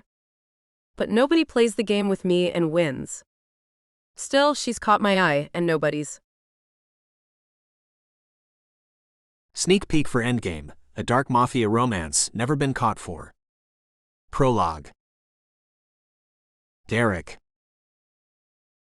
Date, March 14, 2019. Location, Baltimore, Maryland. Subject, Adrienne Dubois. Criminal record, classified. DD. Please fill in any pertinent details using assistant director level access as mine is insufficient. Adrienne Mitchell Dubois' actual background is unknown. Of the narratives about him that we were able to gather, 3 stand out as most likely. 1. He is of French-Canadian origin, is linked with the Sixth Family, and has built his fortune and influence through mob connections. 2. He is the unacknowledged son of a French billionaire, and has blackmailed this man into providing seed money for his ventures. 3. He is a completely self-made man of Cajun descent who had executed several hacks against financial institutions to gain his seed money. Whatever the case, our concrete knowledge of this subject is limited to a few photographs, his name, and a handful of facts. 1. He lives in the Baltimore area and may have family there. 2. He is independently wealthy, has beyond genius-level intelligence, and has extensive underworld connections worldwide. This makes him a valuable potential asset, but also highly dangerous. 3. Although he has been implicated in everything from racketeering to high-level computer crimes, there has never been sufficient evidence or any witnesses to convict him for a single charge. Yeah, honey, and you're not gonna be the one to change that. I chuckle, paging back through the thin notes and handful of photographs that an investigator got for me on Dubois. The classified stuff that she doesn't have access to, but I do, isn't much. just some key details that I'm mostly planning to leave out, so she won't be forewarned. Details like, Dubois is suspected to be behind the assassination of multiple high-ranking politicians and captains of industry. He's got whole crime families in his pocket. Politicians. Police departments. In the FBI, ignorance of just how bad the bad guys are can be deadly. I'm going to make sure that she'll not only fail the investigation, but endanger herself in the process. If I'm lucky, Dubois will straight up take out the trash for me. Carolyn Moss. All pride, no practical ambition, no willingness to play the game she needs to play to keep my interest. And keeping my interest was her one shot at getting anywhere under my management. But she couldn't even do that. And now someone in this office has told on me to both my superiors and my soon-to-be ex-wife, and it was probably Carolyn. And I'm going to use Dubois to make her pay for it. Dubois is a genuine epic-level international crime lord, with neither a criminal record nor anything else to hinder his constantly expanding power. He's surrounded by rumors, as Moss has learned, and he's both richer and more powerful than most legit billionaires in the States. There is absolutely no way she can catch Dubois, let alone bring him to trial. She's already failed to catch the other four. She's just been incredibly lucky, having managed to catch just enough criminals peripheral to those cases to keep me from writing her up. But now her luck is bound to run out. The plan's simple. Send her up there with little clue, no backup as usual, and little support or intelligence. Have her annoy Dubois by sticking her nose into his business, and then have her either get terrorized enough to quit the bureau or conveniently die. Either way, she'll disappear out of my life forever. Probably after suffering horribly for a few days. And rumors have a certain way of scaring people into refusing to testify. Once their ringleader is gone, those other skanks in the office will drop their beefs against me. They'll refuse to cooperate with the investigation, and I'm sure it will go away then. Hard to understand why one of the other guys hasn't already murdered Moss yet. I handpicked them from the FBI's database of the most deadly suspected cop killers in the United States. Not that I told her that. When I ordered my computer guy to run a search for the worst of the worst, I also told him to rewrite some of their histories to make them look more harmless. He also gave me the copies of the original files in order to give me a look at what I was sending her against. These guys are monsters. I gave her some line about how they were simply unusually hard to catch, so her pride and her desire to make her mark at the bureau would needle her into stepping into their gun sights. Then I sent her out and waited for her to fail or die. And yet every single damn time she's come back almost completely unharmed. The worst thing that's happened to her has been jet lag and being snowed in once. I don't know how she constantly manages to avoid getting killed. It's like she has a guardian angel. Meanwhile, she's made all kinds of trouble for me while I've been waiting for her to get killed like the reckless, untalented rookie girl she is. But her ability to cause more problems for me is about to come to an abrupt end. I go back over what she's written and the section she's left blank for me. I consider typing in something misleading that fits with the rest it. Something that makes it look like she made a mistake. Looked in the wrong file. Even made something up. Anything to make it look like what I want, that she's died from her own incompetence. After all, nobody needs to know that she asked me to write some of this. It's not enough to get her out of my hair and out of the FBI. She also needs to pay in pain and humiliation for refusing to put out. But to do that, I have to figure out how to fill this forms section, and my mind's a complete blank. I sit back in my chair, rolling my eyes. How the hell does that woman even compile all this crap into a short narrative? Maybe I should keep her around after all, as my secretary. But only if she finally decides to be full service like a good girl. My guffaw fills my cramped office, and the custodian cleaning the other side of the outer office looks up briefly. He's some anonymous-looking guy in a uniform, like the 5 or 6 others I've seen. He's in nights, ironically always at around the same time that I stay late every night to get my revenge where no one can see. I'd be more worried about that, but the guy's a janitor. Even if he took a look at my office files or got into my computer, what are the chances that he would even know what he was looking at? I know that the section director would come down on me like a mountain of bricks if he realized what I was doing with company resources on company time. But that jerk's wife is young and attractive. He has no business judging men who don't have his luck. If he wasn't getting laid, he would understand what a man feels driven to when he can't even get a woman. But now Carolyn Moss went and ratted me out for harassment. So now it's not enough for her to get hurt, fail, and look like an idiot. She needs to die. Dubois is going to be my red right hand this month, clearing the world of a pesky little skank. And she has no idea what's coming. Chapter 1. Carolyn. There's a thunderstorm hanging low over Baltimore when I finally cart my suitcase and carry-on into my hotel room. The flash from a lightning bolt startles me as I push the door closed with my elbow. I jump slightly, then sigh and drop my bags, leaning against the door. That wasn't even that long of a flight, but I'm beat. There was a 3-hour delay because of the storm. We ended up landing in D.C. and riding over on a shuttle. Now, watching hail smack the big plate glass window against the backdrop of a deep gray sky, I'm just glad it's not snow. It's been a hell of a winter. I've been snowed in Massachusetts, gone way outside my jurisdiction into Canada and Mexico, seen what happens when mobsters get into a chase with a crack driver on an icy road, and driven across a border with an assassin-turned duct tape mummy in my trunk. And 4 damn times I've watched bad guys turn into heroes on me, confusing the hell out of me in the process. It's not good to have a lot of internal debate about law and morality when you're a special agent of the FBI. Especially when you're new and have a million other problems to deal with, including a boss who seems to be out to get you.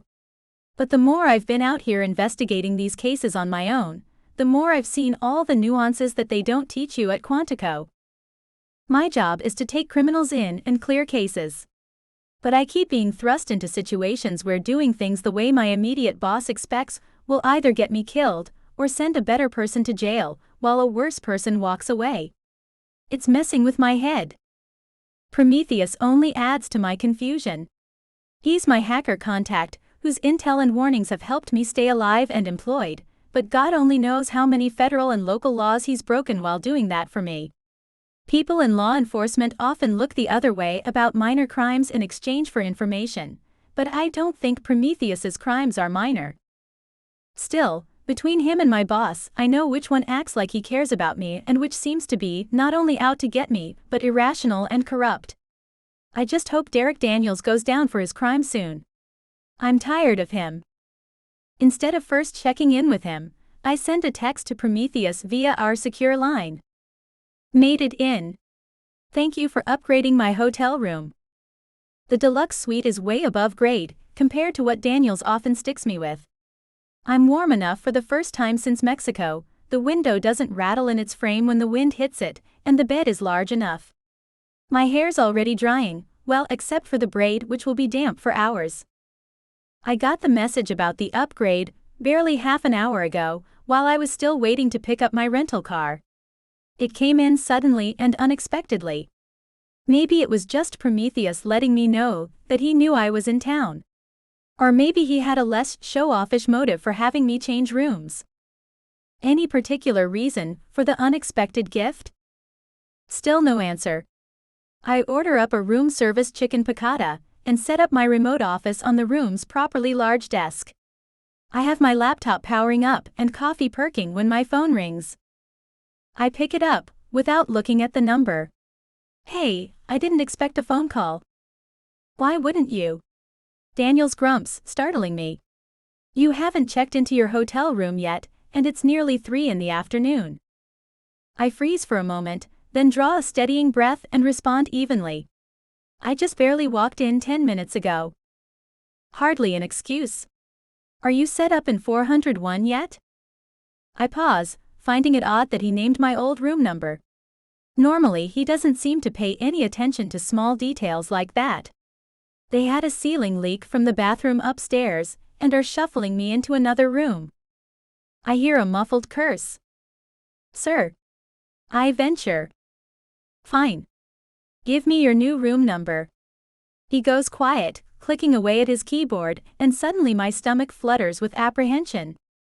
I give the number of one of the other suites the receptionist told me was vacant. I don't know why I don't give him the real number, but when I consider it, all my words stick in my throat.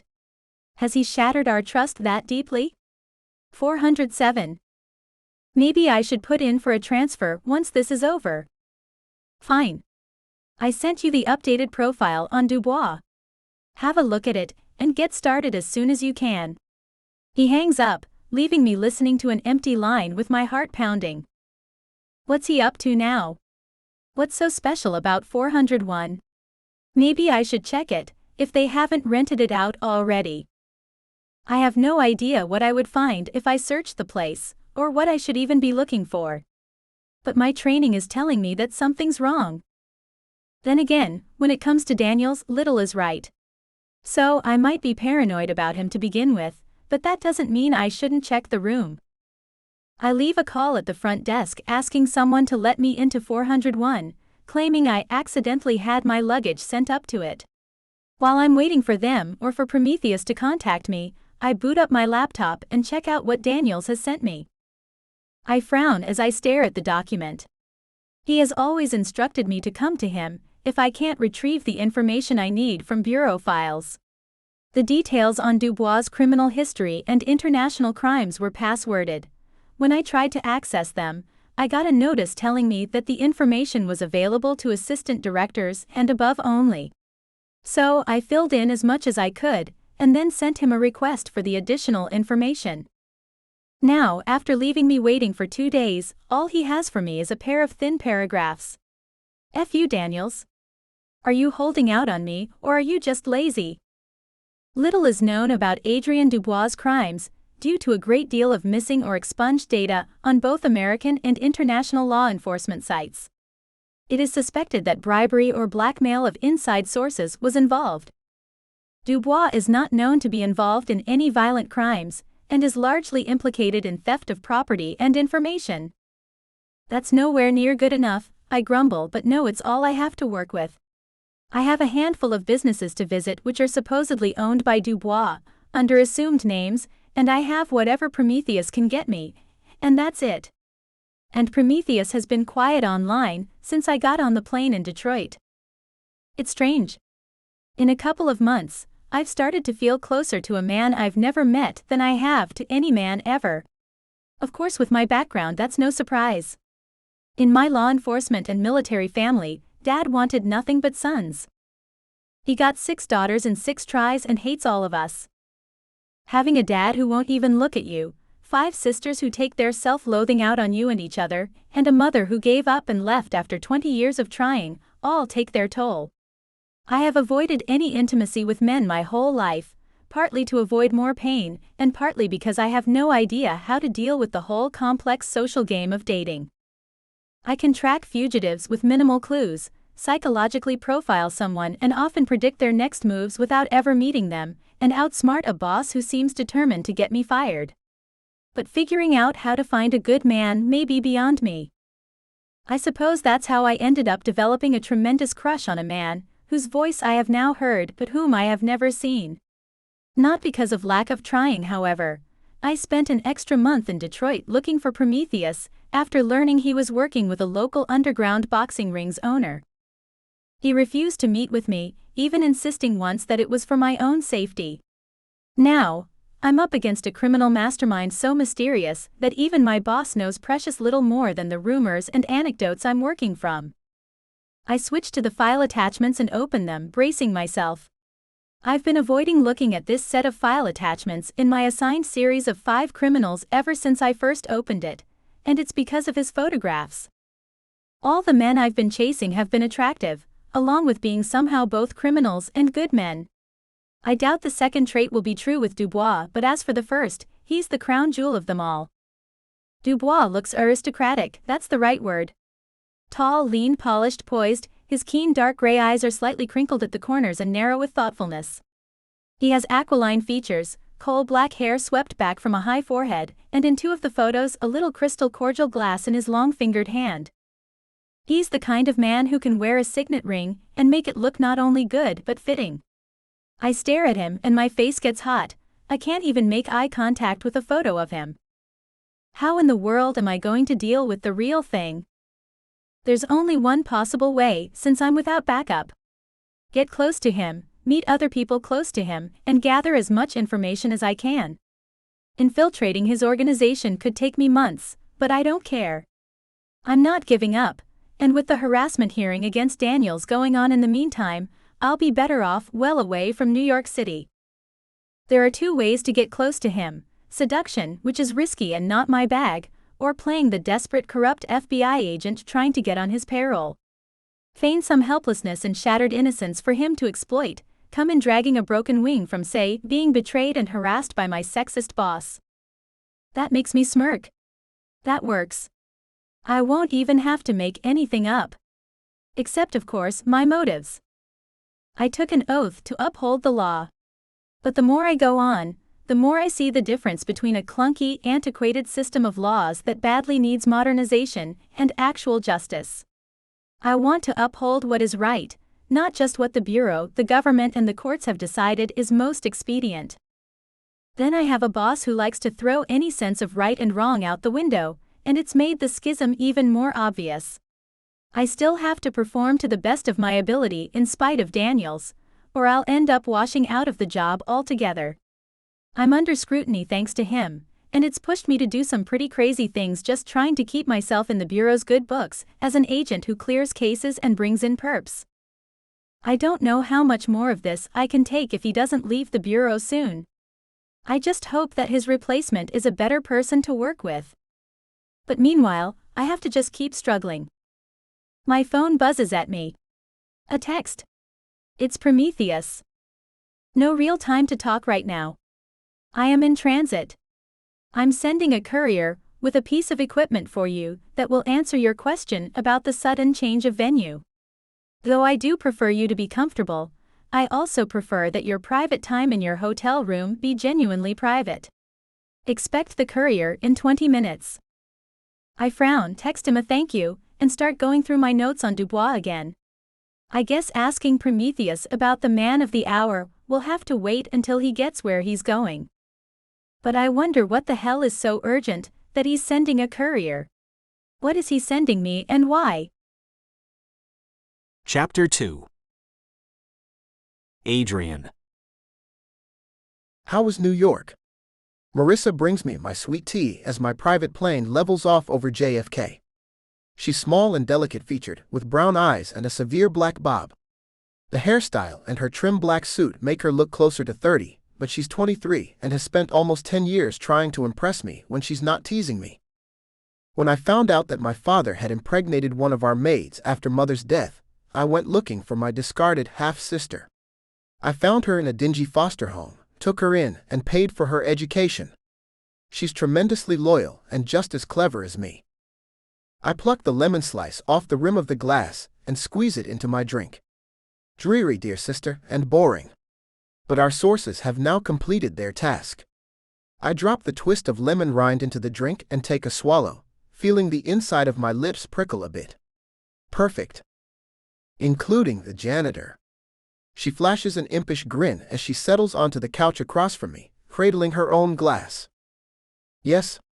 He now has copies of every one of Daniels's files, and has also copied his hard drive contents, which I will be looking at as soon as we arrive. My lips twitch with amusement. I just sent him a nice bonus to cover the extra risk. Putting his kids through college? Paid off his mortgage. He's single.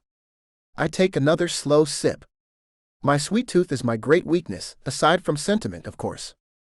Probably worth it if we can take this creep down. Even looking at his photo makes me want to punch him in the teeth. She sets aside her drink and props her chin on her hands. So. She grins slowly and I brace myself, knowing that I have some teasing coming.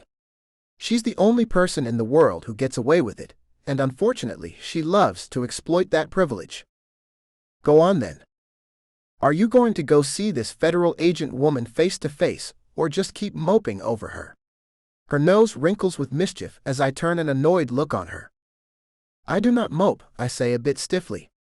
Brood, consider, occasionally lie awake at night thinking, even with another woman sleeping beside me.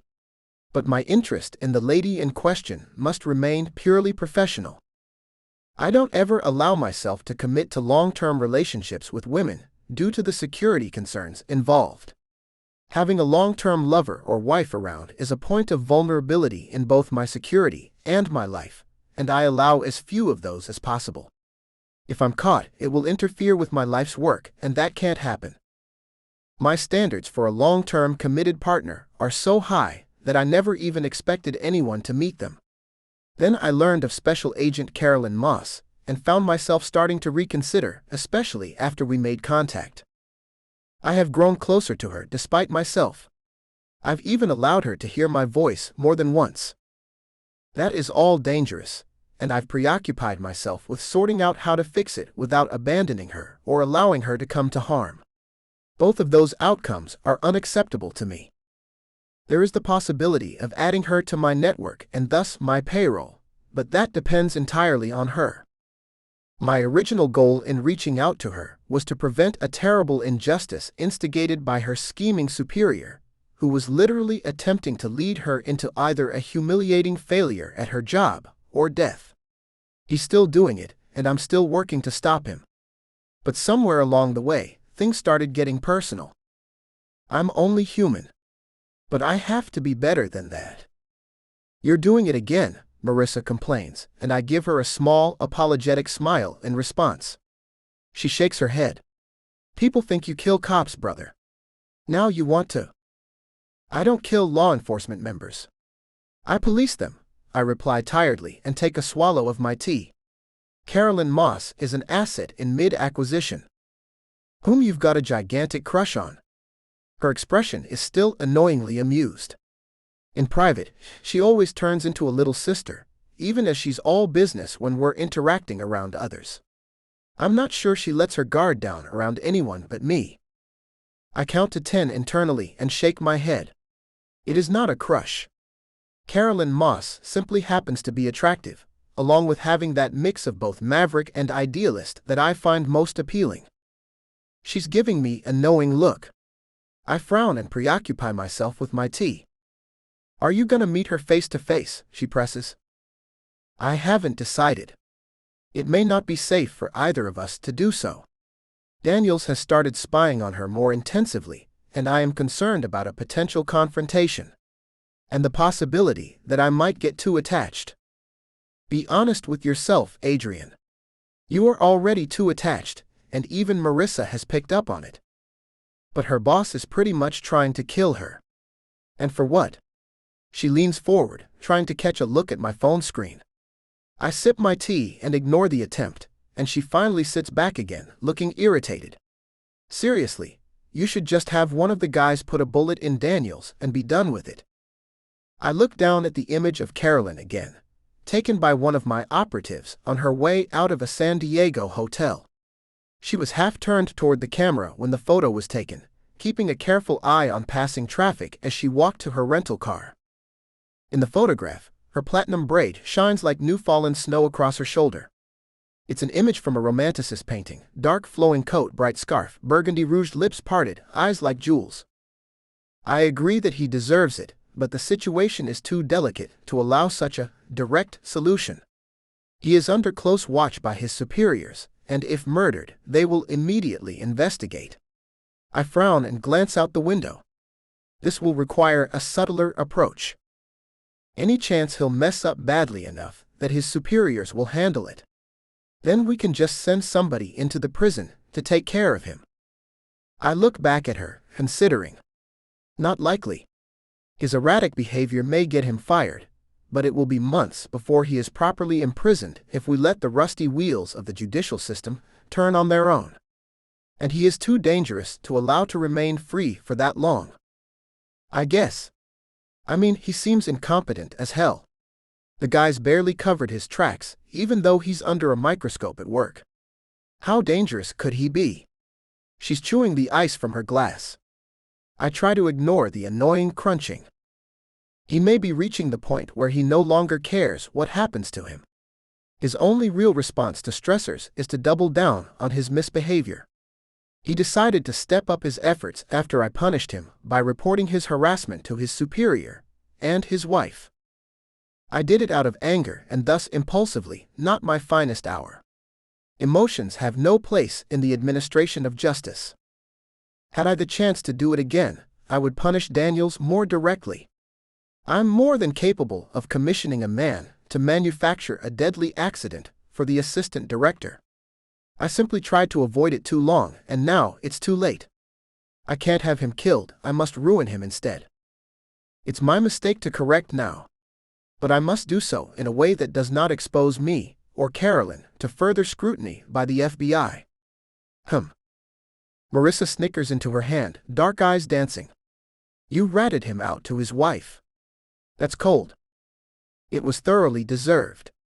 He chased his subordinates behind her back while she was recovering from a mastectomy. On that count alone, I would gladly dispose of him.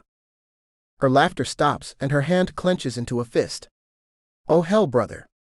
Give me a gun. I'll finish him myself. Dirtbags. Don't joke about that, I say, sighing gently. You don't need that mark on your soul. Leave such ugly work to me. Don't be so dramatic. You know I'm just kidding. She winks at me and takes a few swallows of tea. But seriously, he's obviously bad news. The last thing we need is another evil jerk in a position like that. I snort and go back to looking at my phone. As I mentioned, I suspect strongly that at this point, Assistant Director Daniels has reached a level of instability and impulsiveness that will only grow over time. That does not bode well for anyone, but it means that he will likely make increasingly obvious mistakes. Mistakes that I will gleefully exploit. Just as I exploited his lack of a secure password on his work computer, before he got marginally better at covering his tracks. What are the chances that he'll manage to force her to turn on you, even if she doesn't want to? She tosses her whole lemon slice into the glass without twisting it. I chuckle, looking down at the photo of Carolyn again. That's the most ironic part of all of this. He's already sending her after me. She simply hasn't made the connection yet. And as for Daniels, he has no idea that she and I have been in contact for months. I give her a softly wicked smile and her eyebrows rise. Okay, she admits, I'm impressed. I want to see where you're going with this. You will, I promise. Depending on how the endgame goes, I may pull you in on handling some of it. It's an hour and a half before we touch down, rerouted to DCA just like Carolyn's commuter plane before us. I have my driver reroute and pick us up, then I sit impatiently in the limousine and sip butterscotch schnapps now and again to keep my palate stimulated. I'm bored to tears without a computer in front of me. I hate working away from one of my data hubs. I have command centers set up in every major city that I frequent: Baltimore, Detroit, Chicago, New York, D.C., Seattle, and a dozen others. More information passes through my systems in 1 hour than through entire university networks in a week. The hubs are my seats of power. Once I'm at the keyboard in one of them, I'm directly in the driver's seat of my growing empire. It's from there that I can head off problems, learn the secrets of enemies and allies alike, and do real good. I have no idea how much new knowledge is waiting for me when we finally land on the doorstep of my mansion outside Baltimore. I'm just glad that I don't have to wait much longer to get back to it all. The sprawling manor house once belonged to an enemy. The man is long dead, one of the first people in the world who I can take credit for destroying. He preyed on someone I loved once upon a time, and it led to her death. In return, I ruined him, took everything he had, and drove him to suicide. Now I walk again into what was once his home, gained by right of conquest and remade in my image. The entry hall smells faintly of Florida water, a personal favorite, and of the freshly blooming magnolias that shade the front entrance. I'm glad to be away from dreary New York, to someplace where spring has already taken hold. I'll be in my lab. Marissa calls as she bounds ahead of me and down the first-floor hallway. She's been tinkering with a robotics project for the better part of a month, some combination of drone and guard dog. It's not clear yet if she'll continue with this or flit towards some other facet of technology that interests her. That's all right. She has the gift and she will learn focus soon enough. She can be young and flighty within the safety of our home. It's one of the reasons that I rescued her, to give her the chance to chase joy as well as purpose. As for me, I have long since found joy in my purpose, and so most of the time, pursuing the one is pursuing the other. I make my way down the broad marble steps into the basement section that I walled off and turned into my computer center. Beyond the door, the air is filled with the soft hum of the constantly working machine's cooling fans, mixed with the rumble of the climate control system. I take a bottle of water from the small glass-fronted fridge by the door as I walk in. All the equipment makes the air dry, and I don't want to end up with another sinus headache. The Baltimore hub is my largest and oldest in the States. Centered on a brand new, custom-built quantum computing system, it searches, sorts, and prioritizes information and messages with the aid of powerful algorithms that I created myself. Surrounding the black metal column that contains it are a variety of subsystems running in parallel. In front of it stands my broad black desk with its bank of enormous flat screens. Above the screens, a large format single-line digital display panel is bolted to the wall. It looms over everything, showing an ever-growing number that is now up to 9 digits. Hundreds of millions updated every second by an AI dedicated to monitoring the internet for specific status updates. Just under the display panel is the legend Successes. As I watch, the number jumps. 5 more. I smile. It's been a good day, looking at the numbers. I sit down at the main screen and pull the keyboard from a drawer, pressing my thumb to its built-in scanner.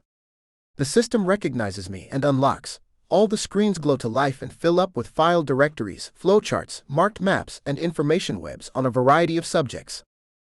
I check my email. Carolyn has received my package and is safely tucked away in a room that her superior does not know the number or location of.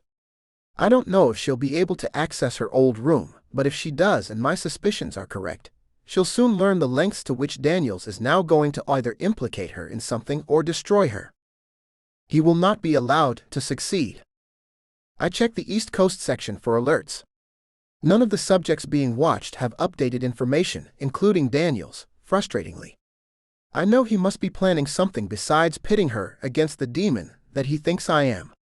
Probably in the hopes that I'll kill her.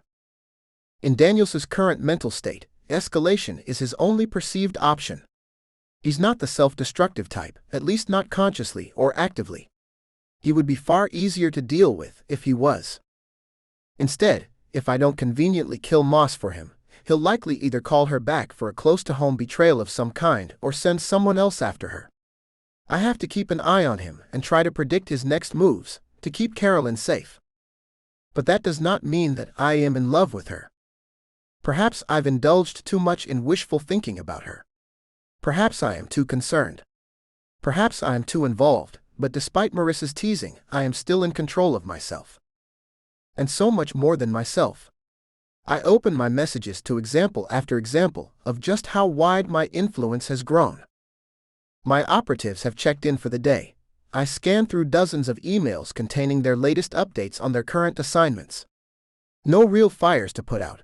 I answer the few questions posed to me and then move on to my assets. They, unfortunately, are a mess. There's a politician in Iowa begging me for help with a blackmail attempt. There's a new chief of police in the San Francisco Bay Area who has just learned the depths of corruption in his city's police department and is asking for advice. There's a billionaire in South Florida whose wife and baby son have been kidnapped. I sit back, sighing and rubbing my temples. I want to skip all of it and go back to checking in on Carolyn, but I know that's a bad idea. I must be impartial, I must be thorough, and I must not let anything slide. My work is too important. The politician is instructed to stop visiting prostitutes while I take care of his blackmailer. I put one of my men in Iowa on it and move on. I need more information from the police chief. I put him in contact with a San Francisco member of Internal Affairs for advice on cleaning house and to gather more details on the situation for me. The billionaire reminds me of my father in his learned helplessness, he flails in the face of the slightest problems despite his ability to spend money to make it all go away. The kidnappers are career professionals who are literally in it for a ransom amount he could pay out of pocket. I tell the billionaire to set up the drop and then send a man to find and eliminate both kidnappers before they can victimize anyone else. Perhaps it's harsh, but I've been telling the man to get his wife her own bodyguards for 5 years. I'll drop the ransom money into her account for a nice fresh start once she divorces him. I hope she takes their son. From then, it's on to my current cases. Ordinary people, communities, and organizations in need of my aid. They form the core of my activities, far more than consolidating my power. In fact, my growing power is in many ways a means to this end. Some are aware of me and make their requests directly. Others I have learned about from concerned people, news articles, or my assets in various cities. The requests are endless. Prometheus, help me save my business. Prometheus, help me find my child. Prometheus, a man too rich for the police to stop is stalking me. Prometheus, a company stole our water supply and we are dying. Prometheus, there is a serial killer loose. Prometheus, my home has been decimated by war. I do everything I can, and what I can do is a great deal. This is how I found Carolyn Moss. Her predicament was clear from the beginning. A young, brilliant idealist caught up in a web of bureaucracy, corruption, and exploitation by her predatory boss. She has no idea just how many bullets I have helped her dodge, though I know she's grateful for what she does know about. One day, I hope to explain the whole ugly story to her. But if I tell her just how deep Derek Daniels's cruelty, corruption, and vindictiveness goes, she will get even angrier. Extremes of emotion cause one to make mistakes, and she is already in a hazardous position. It takes me 3 solid hours of work to clear my most pressing cases and answer all urgent messages. I still have a pile of work to do tweaking the search algorithms and giving commands to my various information-gathering ICE. But I decide to take a break and drink another bottle of water, and then check in on Carolyn. There are dozens of ways for me to watch over her, from monitoring her emails, texts, and phone calls, to checking CCTV feeds. She's never completely out of my reach, which means she's never lacking in my protection. I lean forward and speak into my microphone. Hermes, locate subject Carolyn Moss. The AI pops up a response, working. Please stand by. 10 seconds pass. Located. Please provide any relevant internet-connected camera feeds in the area. I'm calm, collected, and confident that whatever is going on and however Carolyn receives the news of her boss's latest betrayal, she'll be fine. She's smart, creative, and independent, and she has me to help her. Then the image feed of the hotel lobby hits my eyes, and I see her sitting on a couch there, wiping tears. A cold surge of emotion runs through me. It goes far beyond concern, leaving me flooded with adrenaline. I hurriedly set aside my water bottle and reach for my phone. Chapter 3. Carolyn. What do I know about Prometheus? Even less than I know about Adrien Dubois, I realize as I wait for the courier to arrive. He's got a Maryland accent. He's a certified computer genius and seems to have incredible access to information, both online and in the underworld. He's interested in me. By his own words. Not to mention that I owe him my life and my continued, if unorthodox, success in my career. If not for him, Daniels would have gotten his way and wrecked things for me before the year started. The courier shows up, tapping at my door. She's in a typical bike messenger's uniform of bright tech fabric clothes and black crossbody bag. There's rain in her spiky yellow hair. We barely talk. I sign for the package she offers me, then she takes off. I stare down at the small box with the anonymous label for a few seconds before finally going to my desk and opening it up. Inside is a small piece of electronics, shaped a little like a laser thermometer, but without the laser or trigger. Just an on switch beside its small square display. I turn it on, take one look at the readout, and realize what I'm holding: a high-end transmitter detector. A bug detector. Does he think someone bugged my hotel room? Maybe Dubois. I turn the little tool over and over in my hand. its weight seeming to get heavier over time. He's never steered me wrong before, as far as I know anyway. I need to get a look at that room. I know something's wrong, almost right away when the reception desk finally gets back to me. The receptionist is a perky young man, who sounds like he is early enough in his shift to still have some enthusiasm to spare. The first thing out of his mouth is, "Hi Special Agent, this is Darren downstairs. I wanted to find out if your luggage has been returned to you. The other FBI agents went through your room before you called me, and I had hoped they would return your stuff." My heart starts pounding, and nausea creeps up the back of my throat. Other agents? I need to find out what is going on in that room, and I need to do it now. Almost everything, but there was a small item missing that they may have overlooked. Do you mind sending someone over to let me in? I keep my voice sweet and worried, like any well-mannered hotel guest. Oh, of course. I'll just get someone to cover the desk and let you in myself. 5 minutes? I hear him typing. Sounds good? I'll meet you outside. I hang up and then sit there a moment, limbs heavy, trembling. Why are there other FBI agents here? Is it Daniels's doing, or are the locals checking up on me? Why are they doing anything behind my back? A sudden, creeping suspicion fills me. Did Daniels find out about Prometheus somehow? Does he think I'm going to go rogue? I let out a nervous little laugh as I shove the bug detector and room key in my pocket and grab my phone. By bureau standards, I went rogue a long time ago. I ended up driving back from Mexico with a world-class assassin tied up in my trunk. That's not exactly a legal extradition. Nor is it by the book to be sharing information with an outlaw hacker whom I know little about. But in return, I've gotten more help in doing my job than I ever have from Daniels. I make my way down to the 4th floor, determined to sort all of this out and then get back to my investigation. All I have to do is get through this case. It may take me months, and by the time I'm done, Daniels will probably have been sacked and replaced anyway. I'm surprised that he's made it this long without ending up either out on his butt, in jail, or both. This isn't the 1960s. You can't simply get away with such garbage against female employees because you're the boss. And I have no doubt that he was doing the same thing way before his wife got cancer or I came on the scene. I step out of the elevator and freeze. There's a group of men in cheap suits, wearing FBI badges hanging over the edge of their breast pockets, just exiting room 407, the one I told Daniels I'm staying in. I hurriedly step into the alcove for the drinking fountain next to me, holding my breath and praying they don't walk past the elevator and spy me. I hear them talking as they approach and breathe as quietly as I can. So, what did A.D. Daniels say about her?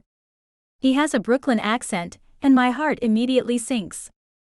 Something about potential cooperation with one of her targets. He's worried she'll flip on us. Wait. Is this the same girl he was whining about last week? I looked up her record. She's good.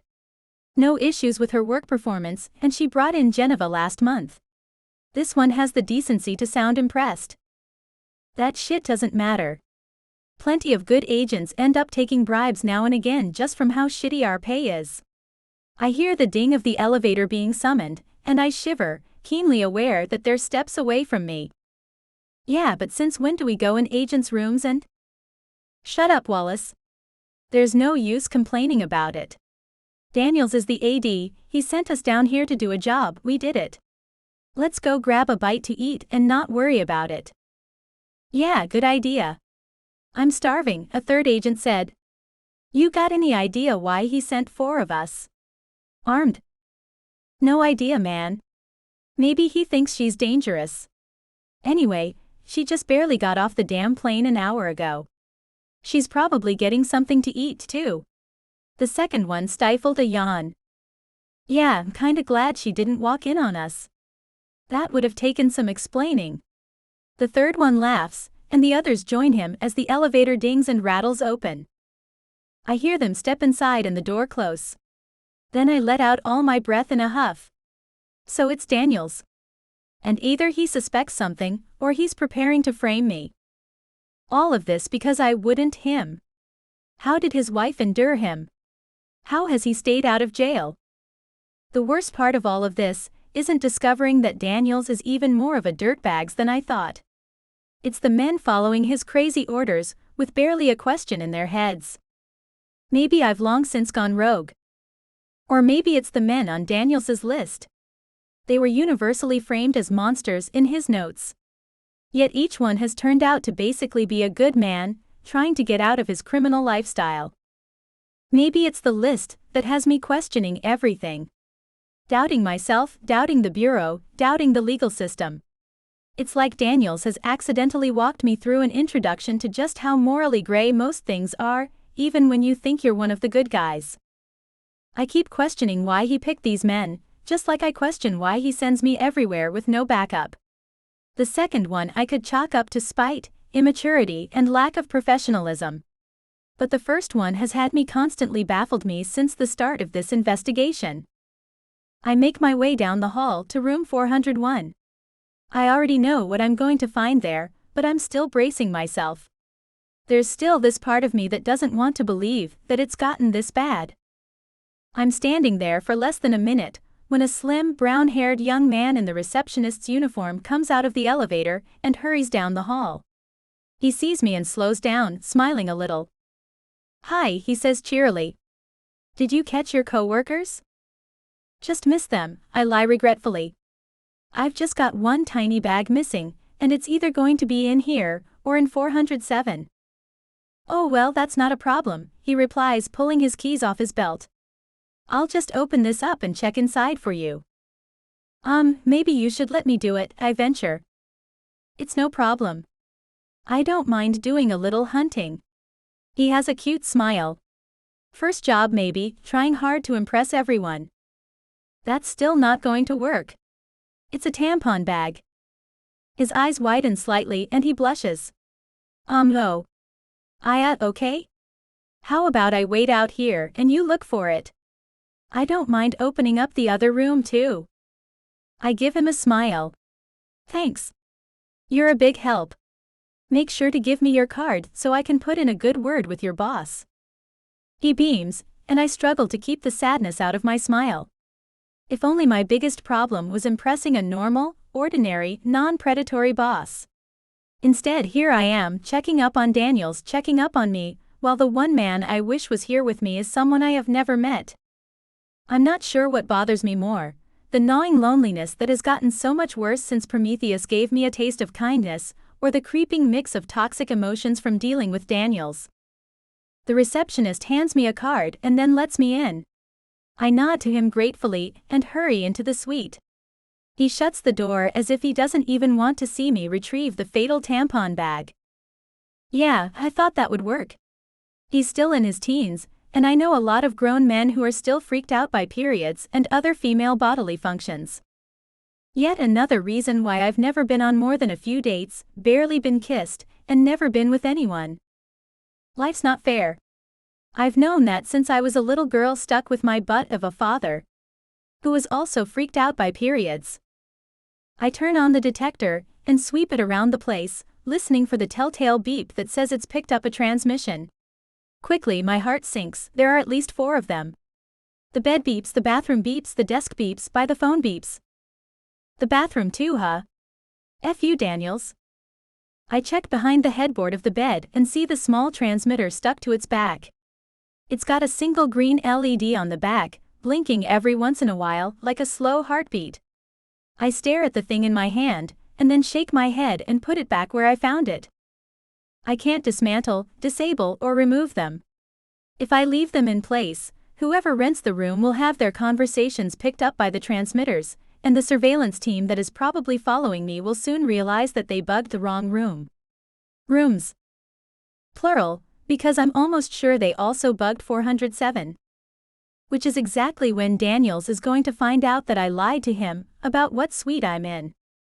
I know he already doesn't trust me, because he left the transmitters in 401, in case I lied about moving. He's trying to catch me doing something wrong. If I don't figure out how to deal with these transmitters, he will catch me, and there's nothing I'll be able to do about it. I am going to need Prometheus's help with the damned things, with the surveillance team, and with Dubois. I'll owe him big by the end of it, and that just leaves me feeling even more vulnerable. I wish I knew more about Prometheus before I go connecting myself to him even more deeply with things like debt and emotions. It's risky. And yet, he's been so kind to me. He always keeps his word and he listens to me. When we spoke on the phone, I felt I could tell him anything, though of course I kept things from getting too personal. The warm feeling I get thinking about his calls is beautiful and unfamiliar, and leaves me wanting more. He can make a conversation about anything seem more interesting, and does it all in a voice so beautiful that it makes me weak. He makes me weak. He gets in under my guard. He reminds me, tenderly and a little cruelly, that as independent as I am also lonely. Not in there, I sigh as I come back out. I know they checked in over at 407, maybe they thought that was the suite I picked? Do you mind if I look in there? The receptionist gives me a polite nod, and down the hall we go, while my heart hammers in my ears and despair settles on me like a stone. What do I do if Daniels succeeds in tarnishing my reputation with the FBI to the point where I spend the rest of my career struggling against it? What if he makes it so hard for me even on the way out, that I'll end up having to leave? What will I do with myself? My father, who hated every breath I drew, laughed at me when I said I was joining the FBI. He told me that I would never even manage to graduate, especially since he wasn't paying for a dime of it. I have spent my entire career proving him wrong, graduating from my 4-year university with honors, going to Quantico, completing my agent training and my training as a profiler, and then forcing myself to soldier on with my first assignment in spite of what Daniels keeps trying to do. I want to cry as I smile at the young man, who unlocks the door and lets me into the hotel room where Daniels thinks I'm staying. My heart's in my shoes as I slip inside, pull out the bug detector, and confirm, once again, that Daniels is attempting to perform surveillance on me for the duration of my stay, which he knows could be months. And he got some of my fellow agents to go along with it.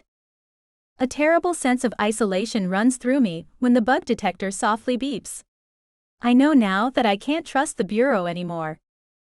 That just leaves one person who I can.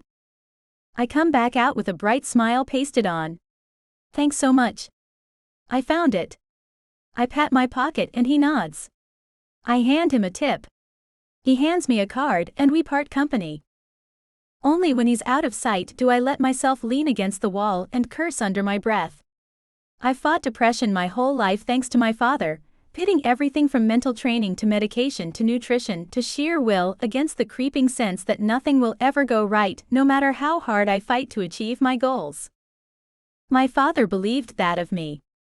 The depression wants me to believe it.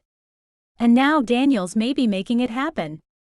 These thoughts boil in my head, leaving me agitated and on the verge of tears. The despair keeps pressing down on me harder and harder, trying to smother my resolve. Keep moving, I tell myself. Prometheus may be able to help, but you've still got to do the work.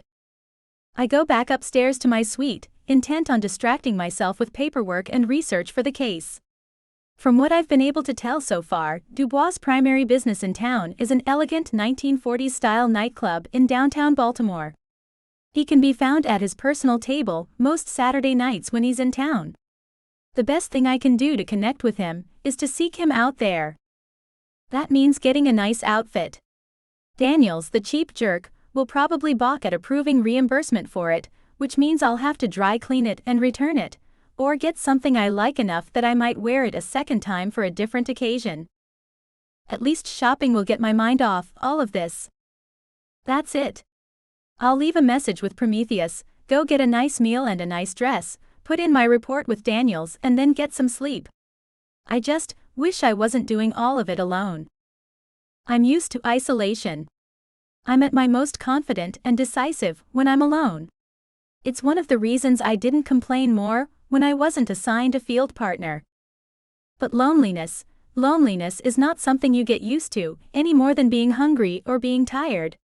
There's a part of you that craves the fulfillment of good company, friendship, love.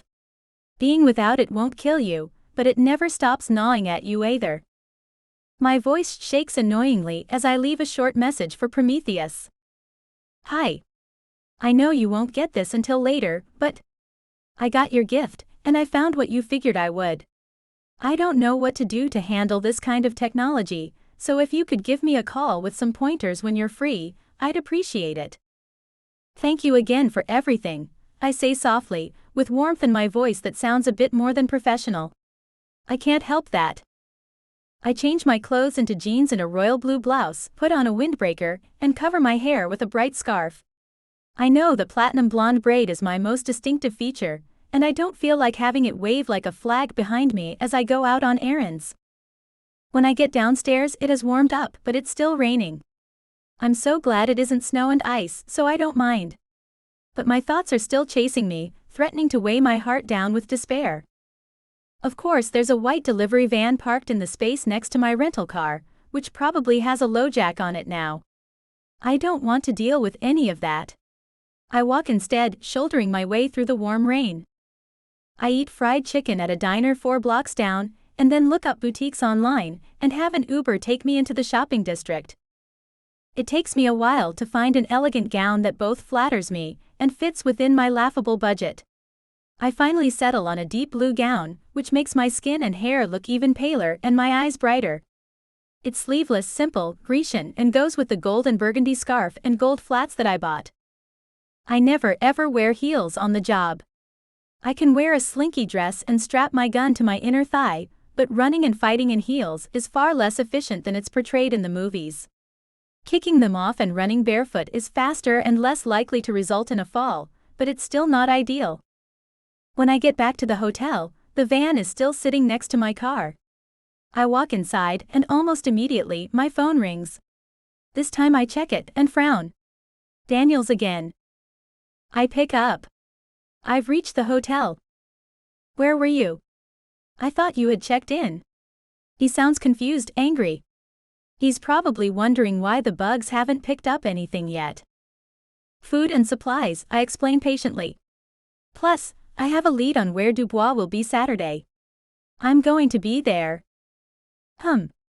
Well, I guess I can't be too pissed if you were out chasing leads. Put everything you've got in your report, and remember to log your mileage. He already sounds suspicious, grudging. Or does he always sound this way? What does he suspect? Does he know about Prometheus? No. I've been careful about that. Of course. Is there anything else? Yeah. I want you calling in twice a day now, start and end of shift. Log your locations and times. He hangs up and I stare at the phone, shivering slightly. He's going to have me tracked, so he can see if I'm lying about where I go. That good for nothing. Fortunately, he's not nearly as subtle as he thinks he is. But as what Daniels is doing overwhelms me, the depression comes flooding back. Watching me, restricting me, laying traps. Turning up the pressure every day, every hour, until he either catches me in something illegal or I quit. He must want me to quit. Prometheus worries that there's more to it than that, but that's enough to scare me. I sit down on one of the benches in the lobby, my head pounding and my eyes stinging. I take off my scarf and use it to dab at my cheeks. Crap. If he forces me to quit and I cave in, he'll be proving my father right. He'll be proving the depression my father left me with right. I can't cave in. But this is agonizing. I'm wiping tears of frustration from my eyes when my phone rings again. I check it. It's Prometheus. I let out a little sob of relief. End of sneak peek for Endgame, a dark mafia romance. Never been caught for. Thank you for listening to this audiobook. Audio copyright 2023 BFA Publishing. Please like and subscribe to support this channel, it helps more than you know.